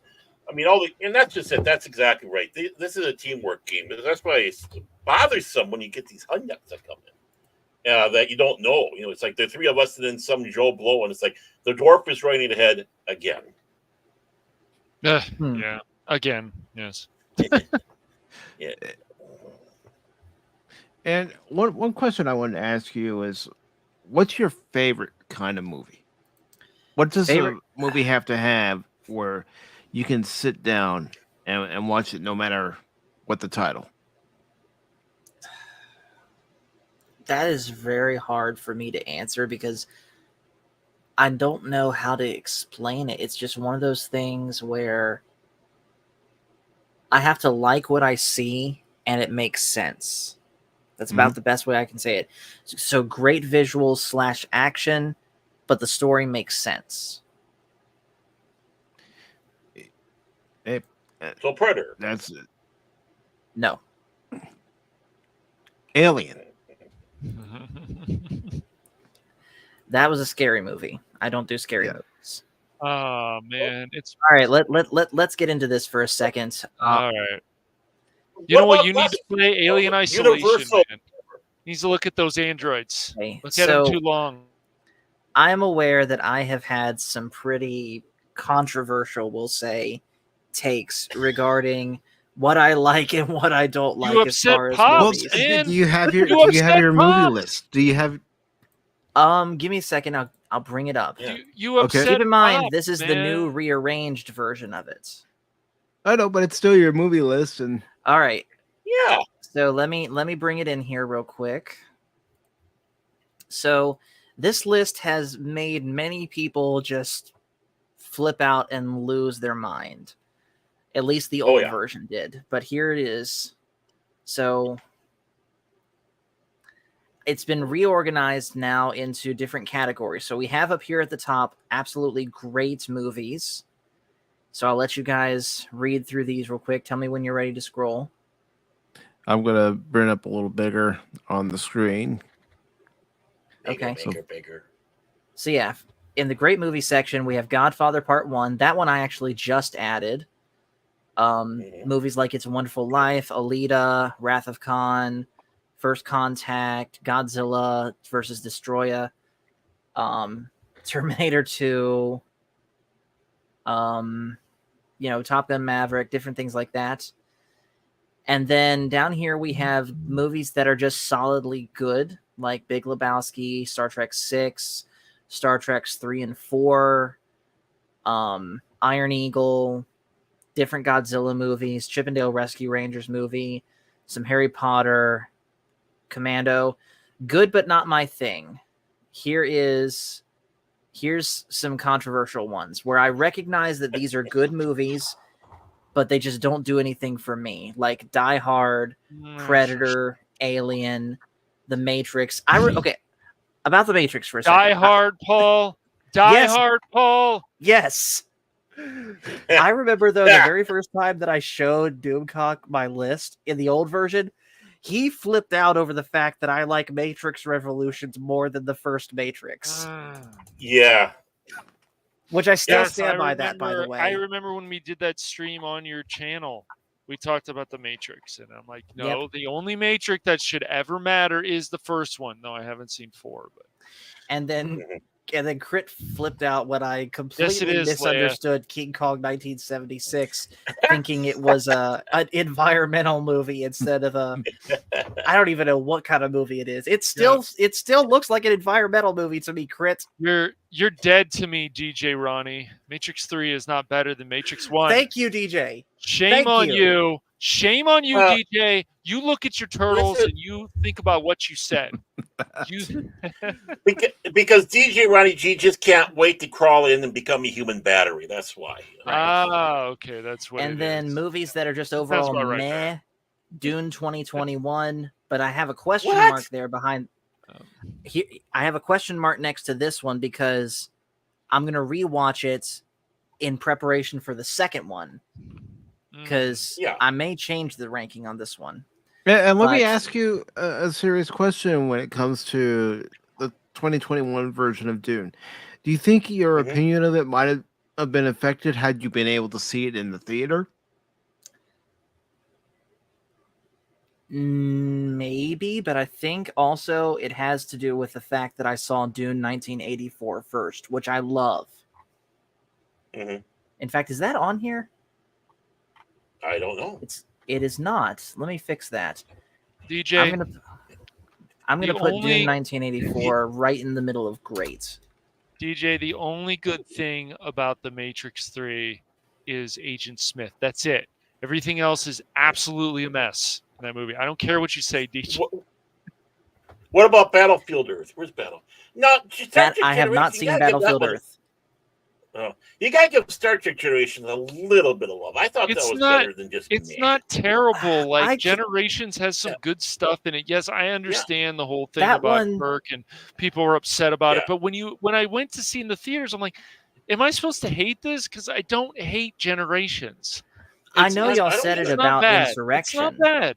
I know y'all said it about Insurrection, but Generations really came across as just a elongated TNG episode with me, with the worst way to send out Captain Kirk. You still had a strong villain, though. Yeah. Well, Malcolm McDowell. How can you go wrong with him? Yes. How can you go wrong with Malcolm McDowell? Yeah, I don't have anything against him. I don't have anything against Duras him. Sisters. Yeah, the Duras sisters are hot, especially B'Etor, but I think they should have been. I don't think they should have died in this movie. I think you should have kept them going through DS9. You know, I understand how people feel about the whole Kirk situation, but I have to watch it. Yes, it does. I used to play that clip, and then I started hearing that content creator goes after people who plays his clip without permission, so I stopped playing it. Oh, yeah, good points. But no, Generations isn't bad. I didn't even until you guys brought it up about the whole Kirk thing. Like when it happened, it was like, oh, you know, that sucks. But it's probably not the best direction. But that movie, I don't hate that movie. Generations, no. I think Generations is still enjoyable, and I think you can watch it again. Yeah. Yeah. I don't think the Enterprise D should have been destroyed. No, maybe not. Not that I have anything against the Enterprise D, but I don't think the Enterprise D should have been destroyed. Bring my face up here for a second. Will do. But look right here. Yeah. As much as I love the original Enterprise, this is, in my opinion, the best version of the Enterprise, hands down. Just by design alone. I mean, look at this. What's not to love about this thing? It's a great evolution of the original Enterprise, not to mention... I love the design of it. Yeah, not to mention the saucer section can separate. Right, which is cool. Yeah. And of course, the interior looks amazing. Well, Yeah, where the original Enterprise was based off of circles and tubes, the next generation one they decided let's go with ovals, and that's literally that. I'm not being sarcastic. That was the design thought of building the Enterprise D. Is let's keep it the same but different. And instead of doing tubes, we'll do these ovals. These type of design. So it makes it look sleek. What about the Enterprise F? And online. And I really like that all one. right. Really, it's the man. You got me on that one. Okay. Anyways, though, back to the movies. Though, Star Trek motion picture is in here. Same with Godzilla versus Space Godzilla. The two Fantastic Beasts movies that I've seen, and I made this guilty pleasure section only for Star Trek V because Phil would have killed me if I said it was total trash. But I also Go ahead. But I also wasn't going to put it anything higher because it's a bad movie, but it's a bad movie I like regardless. Oh yeah. And then total trash. These are self-explanatory. Well, I can tell you, I would say the first Fantastic Beasts is a good movie. I won't say it's great. The second one is a mess, though. I gotta add one real quick. Oh, he's got another one, folks. Baron's gonna get a kick out of this one. Oh, it is a guilty pleasure. No, that was a fun movie. It was. It's a fun especially movie. the Bruce Lee spoofs. Yeah, the fistful of yen. And then, of course, down here at the very bottom, Rubber, a Rubber. movie in its own category. You don't like killer tires, huh? I just still don't know what to make of this movie. And I still can't get over the fact that both me and Matt Cave were going around telling people to watch this movie, and Black Dragon tried to watch it, and he's like, I hate you guys. This was the stupidest movie I ever watched. So I don't want to be rude here, but it is time for me to say farewell. This is, of course, as you all know, my last episode because Paul is taking over for me. This was his audition. And Mike did send me a DM saying Fake news. he passed. So. But I'll be going over to another channel right now and have a little bit of fun there. So all right, before you do, promote yourself. Yeah, promote yourself, okay, Trader. I mean, what? Go ahead. Well, it's Brandon the anime guy, so for crying out loud, he stands heads and shoulders. And actually, one of the reasons why I do have that consideration, I'm going to be going to his anime channel, and I have a special place in my heart for Brandon because that was the first show, other than the member stream with Doomcock, that was ever on. So and he's a great guy. But of course, I'm Baron Orman Tagge. I am with not Fandomology, Fandom Legacy. I was Fandomology for a while.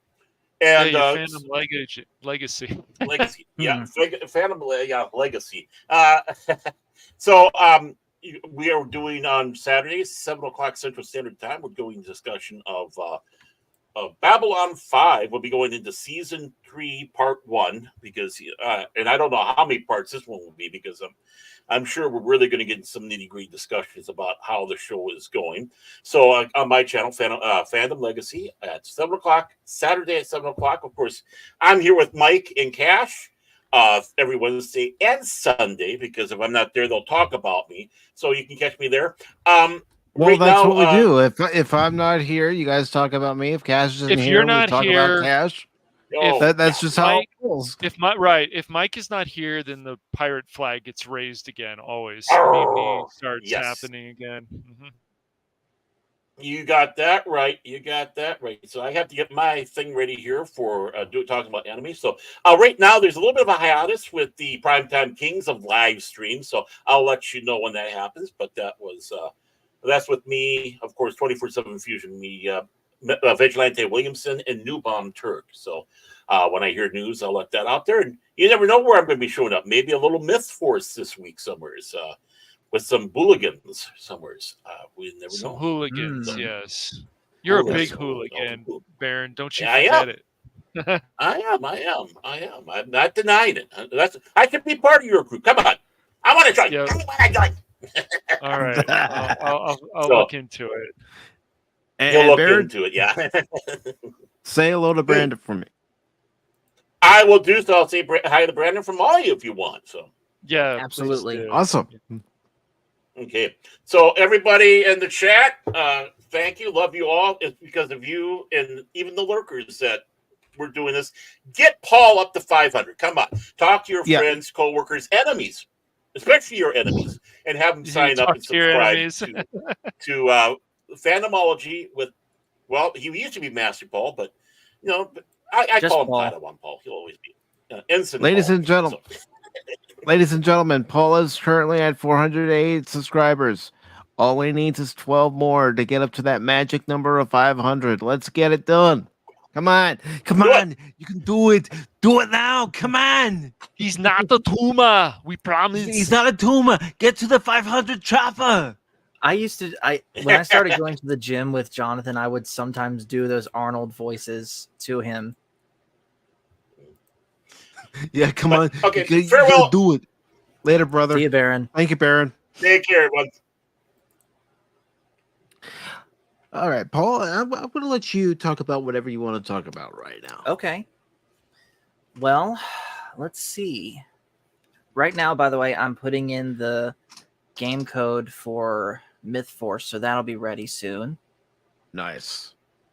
Well, let me ask you this. I always, anytime we have a stream dedicated just to me and my channel, I always ask people this, and that is, from your guys' perspective, watching my stuff, what is something that you guys like about my channel? What's something you don't like? What's something you think I can do better on? What's something you see more of? Just what sort of constructive criticism do you have for me? Okay, what I do like about your channel is your music streams, whether it's karaoke or you come onto your channel and you're seeing a new song you wrote or songs that everybody knows, but you're seeing them yourself. You're not, going to videos, say for karaoke, and letting the music from that karaoke,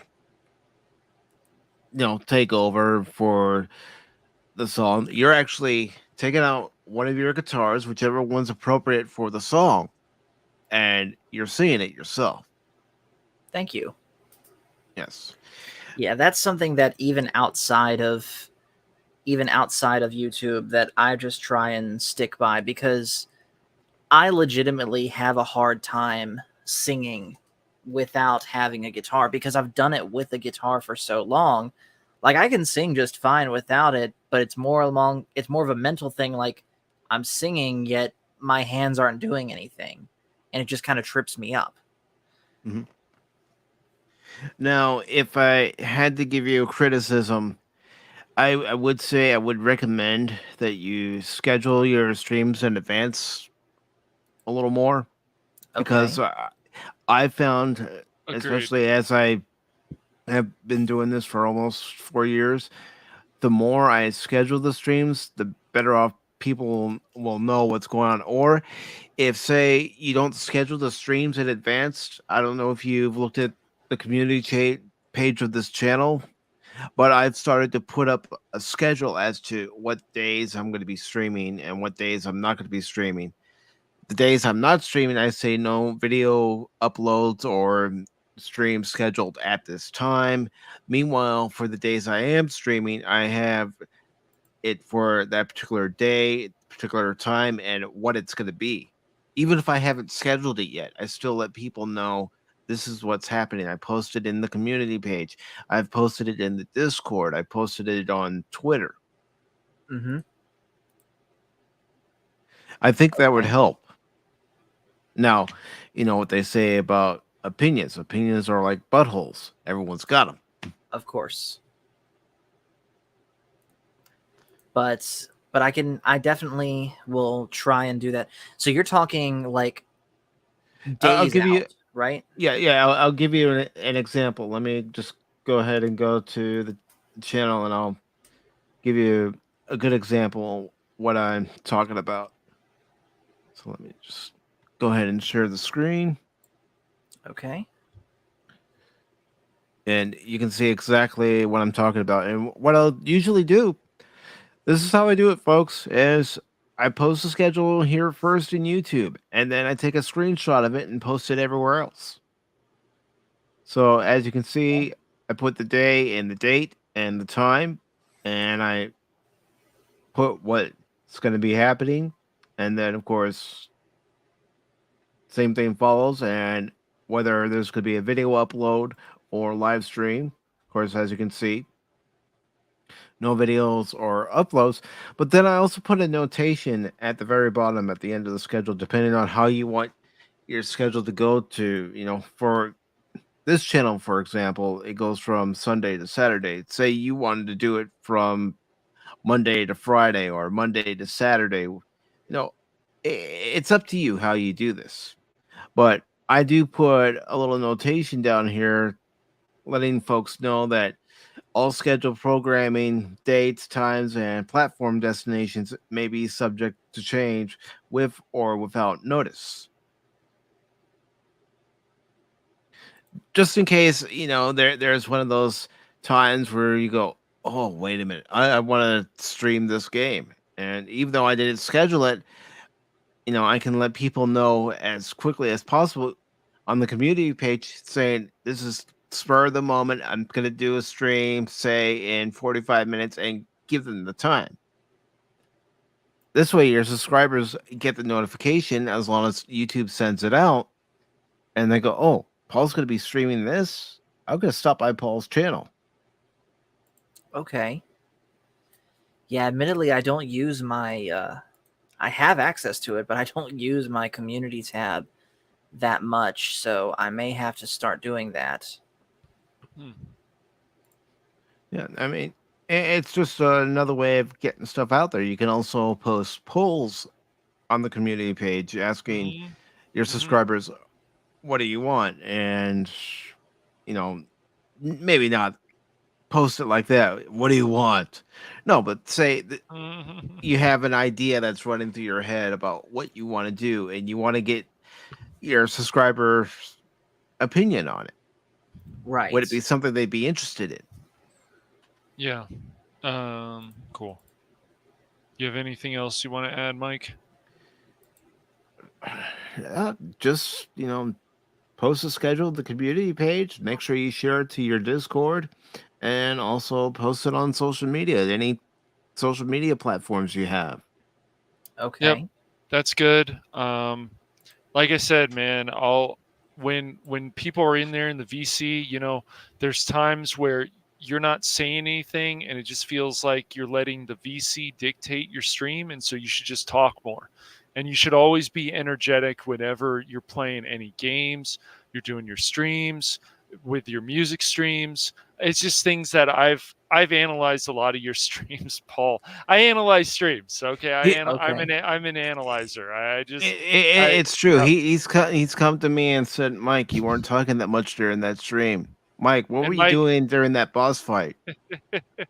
Mike also is like, what did you think, Cash? Did you like what happened? I go, well, there's just things that you can do better and stuff. But the one thing I love about Mike that I think you should take to heart is never give up on the game. It doesn't matter if you're playing it on hard mode or normal. But I'm telling you, man, I think like whatever you do with your streams, like it's always got to be entertaining. As I was told 7-8 years ago on Twitch, you want to make this like a TV show. So the goal should always be to make your show as entertaining as possible.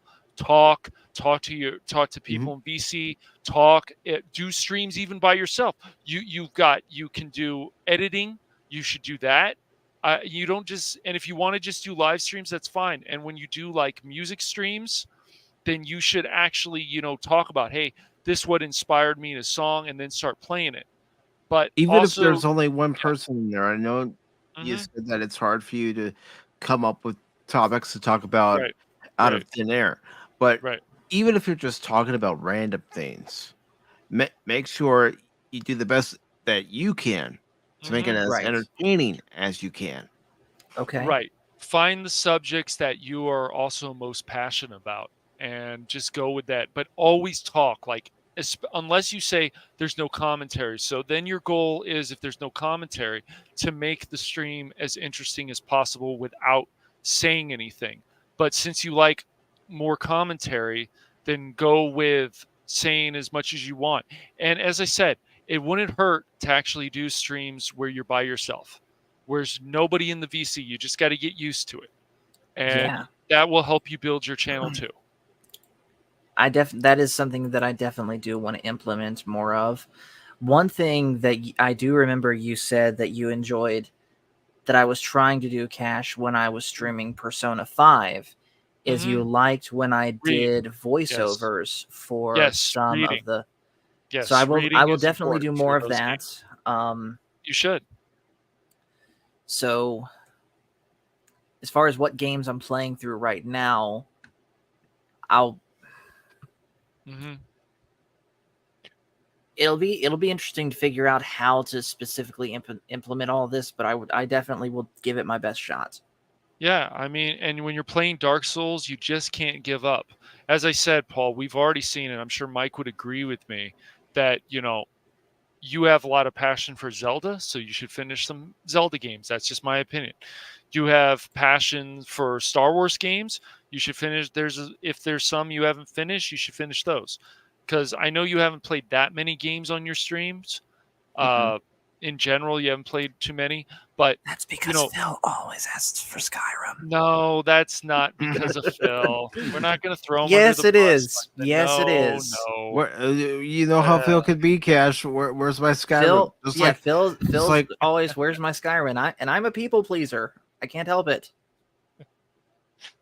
But whatever you're playing, Skyrim, Kingdom Hearts, whatever, all the goal needs to be as entertaining as possible, because I think sometimes, Paul, and this happens with other people, you're holding yourself back, because we've had discussions even when you aren't around saying, Paul should already be over 1K. He should be past Mike, past other people.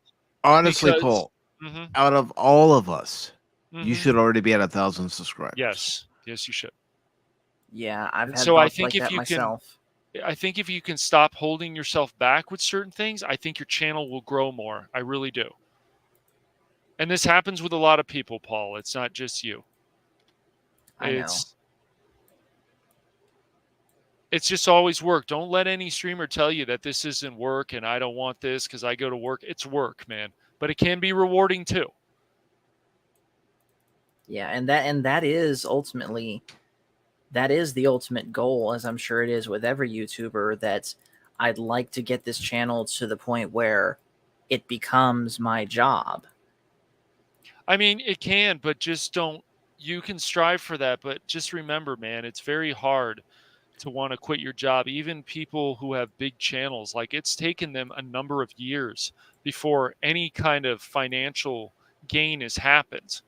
It's just, and with the way YouTube is now, there's problems. Like, they want to punish smaller streamers. Wouldn't you agree, Mike? Like, I'm not even it's just complaining, like saying, like whining about that. It's just the truth. It seems like they want to punish smaller streamers for doing live streams, and they want people to do videos, and then it's an algorithm thing, but like, it's not just that. And that algorithm, that's been pretty much my modus operandi from the beginning, is screw the algorithm. I'm going to do what I want. You should, man. You should do what you want. But people get obsessed with that. Even some of the streamers in this community, they get obsessed with it. And when you're putting out, you feel the best content you can that day, it's always good to schedule, because then people know, oh, cool, the stream's going to start. So, it's just good to do that. And I'm going to give you a piece of advice, always. Paul.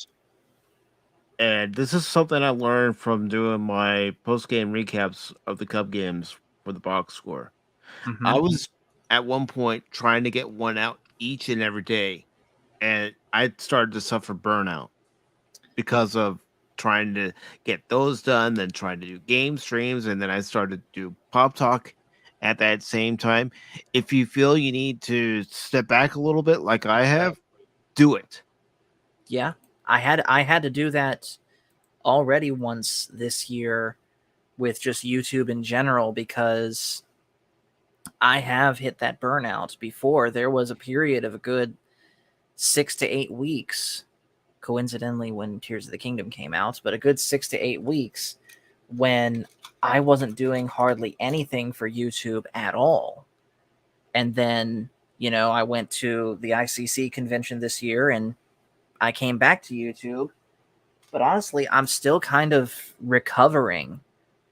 Like, I'm not back to doing all the same stuff I was doing before. And as I've already mentioned with Tuesday Night Trek, I get it that there's just certain things that are not going to come back the way that they were because due to scheduling and people getting involved in different things. But the level of activity and engagement from pre that break, at least from my point of view, it's not back yet, and I want it to get there.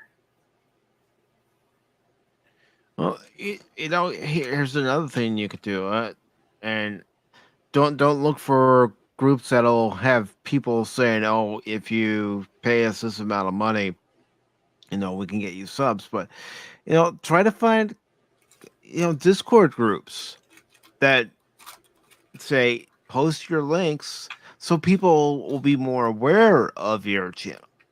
Right, which I'm not already talking doing about that the- in a lot of Discords. Yeah. Good. Because, like I said, I'm not talking about the ones where you have a guy DMing you saying, "So, how's your YouTube journey going?" Well, if you do it this way, because you know you're doing this good, but you're doing this terribly. But if you do it this way and pay a certain fee, we can get you up to, you know, 1,000 subs in one day. No, I'm not talking about that. I'm talking about, you know, finding Discord groups where everybody's talking about their channels and posting their links and even discussing their channels and just trying to get the word out. Mhm. That's the biggest thing. That's the biggest hurdle in this whole YouTube, Twitch, Kick, Rumble type of community is getting the word about your channel, getting it out there to where people can find it, because we all know how hard it is, no matter what tags we put in for our videos. It's still Right. hard. Yeah. So yeah, definitely different things that I want to try, like scheduling the streams out, trying to get more used to doing things by myself. Like, I will say this, that one video that I did just recently where it was just me talking about the idea of the sequel trilogy being retcon and why I now believe it's a bad idea to do that. That was another example of something that I just did spur the moment. And that truly was just me talking about what was on my mind. I don't know why I was able to do that, but yet I struggle to do something like that for an hour. I think that's what it is. I think it's that in a pre-recorded video, I have to fill at most 12 minutes, and I can do that easily. But when it's an hour to an hour 30, and it's not something I've rehearsed, like at work, for example, that's what gets me.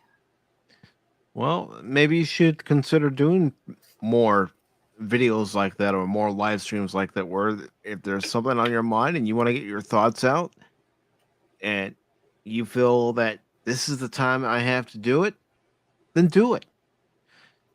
The key part of this journey is, Paul, is do what's best for you. Yeah, Cash and I could give you one suggestion over another suggestion, but just because it works for us doesn't mean it's going to work for you.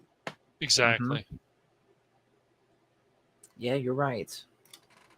So yeah, if all of that will get me to where I want to be within 6 months, then I will give it my absolute best shot. All right.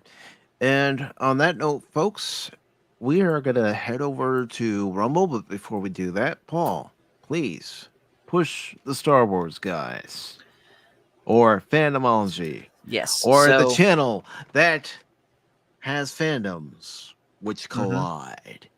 Exactly.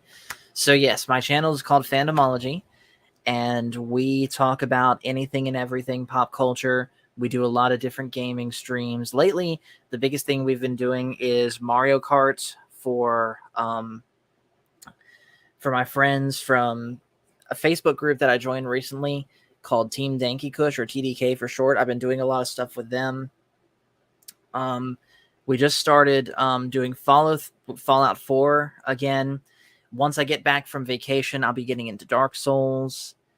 And of course, once I get back from vacation, certain things like Tuesday Night Shrek and Animation Friday will come back. We did an Animation Friday recently, Pacific, where we talked about Transformers G1. I would like to get back in. I'd like to continue on with that for as much as people are available. And it used to be where Sundays used to be like my general one stream a day sort of thing, where if nothing else, I stream on that day. I'm thinking about moving that to Wednesdays now, because I've had so far some pretty good luck doing streams on Wednesdays with Ahsoka. Mm-hmm. And so I think the main discussion streams are going to be on Wednesdays now. Yeah, do it on a day that works for you, and if you notice an increase in excuse me, an increase as far as traffic is concerned, people are noticing, hey, Fandomology's live talking about Ahsoka. I want to hear what Paul has to say. And keep doing it, because there is one thing that I've noticed doing this too, is you do have to make adjustments as far as times are concerned, because Pop Talk used to be on at 11 a.m. on Sundays, and then I moved it to 1 p.m. on Sundays, and I think 1 p.m. is better. Now, Pop Talk also used to be on at 8 p.m. on Wednesdays, but then Doomcock started doing streams at 8 p.m. on Wednesdays, and I'm all, no, I am not competing with Doomcock. So I changed the time. Yep. And I'll be honest, that adjustment is something that I sometimes have a really hard time doing, because and I'll be honest, this has even gotten me in trouble with things outside of YouTube, like going to the gym, for example. Once I have something set a certain way, I like to keep it that way as much as I can for the sake of consistency, even against, the advice of others. So that's something that I will for sure have to work on, is just being more flexible with things like that. But you just mentioned a key word there, Paul. Consistency. That's the main thing that all of us have to do if we're going to be on this or any other platform, is be consistent. Yes. So yeah, that is definitely something that I will be working on for now. But anyways, continuing on with the plug, tomorrow night is going to be part 2 of my Five Nights at Freddy's discussion with my friend Jeff.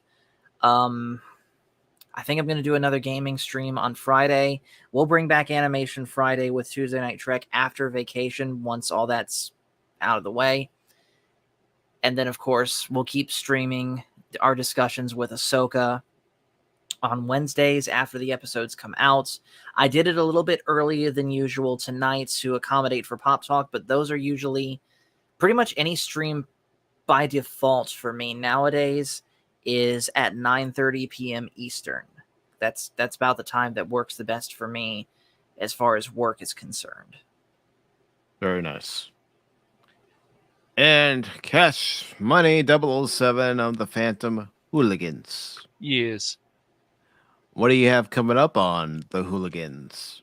Well, Friday at 6 p.m. Pacific Standard Time, we're going to be playing Myth Force. Right now, I'm still working on uploading some videos. My Cash's impressions, demo impressions are going to start soon. So I can be a perfectionist, as you know, Mike. So, and when they're ready, they'll be hopefully ready soon. Since it doesn't look like there's too much going on this week, I'm probably, Saturday, probably either after Baron's stream or before it. Time for some Ratchet and Clank Rift Apart. I haven't played that yet, so I've definitely got some stuff in the works, but there should be some demo impression videos up soon. The Pinheads of Entertainment hasn't started yet, so We'll work on it. Yeah. That's right, Anonymous. Don't mess with me. No, I'm kidding. Yeah, so that's going to start up soon, and that'll be fun. But yeah, those videos will be out soon. Very nice. Now, as far as PACIFIC414 is concerned, tomorrow night at 6 p.m. Eastern, Cash and I will be back with River City Girls 2. We have been leveling up and getting some moves offline. So hopefully we are ready to go. And we shall see how far that stream goes.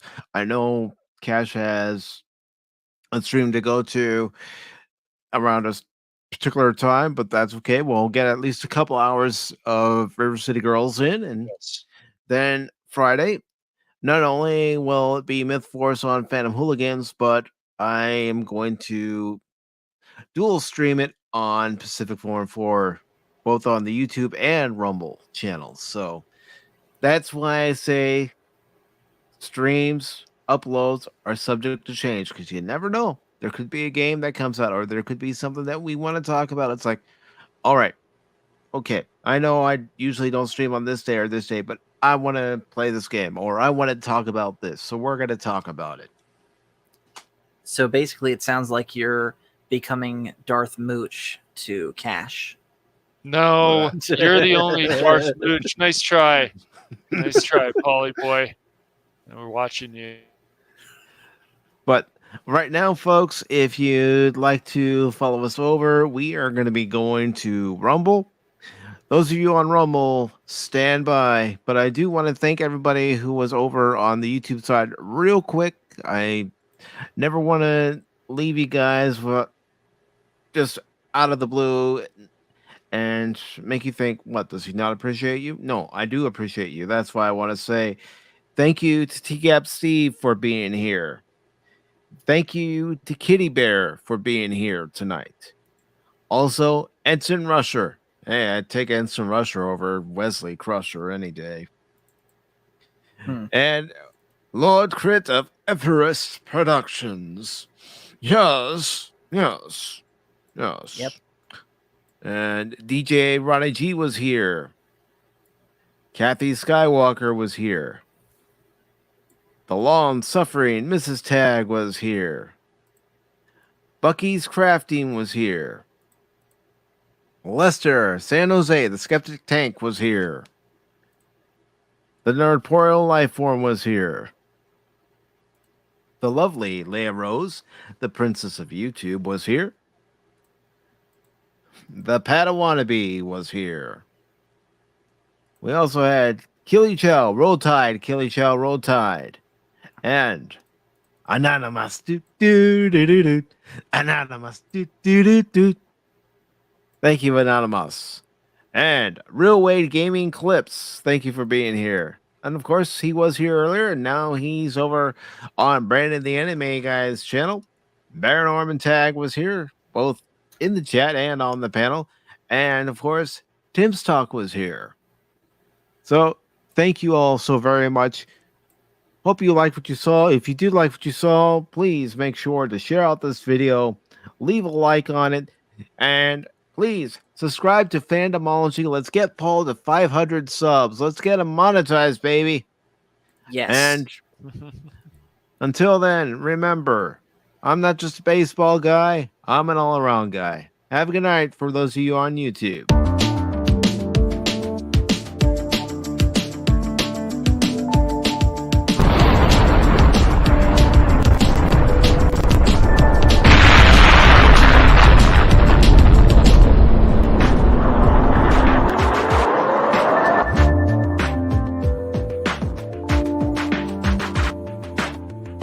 You don't have to hate Anonymous.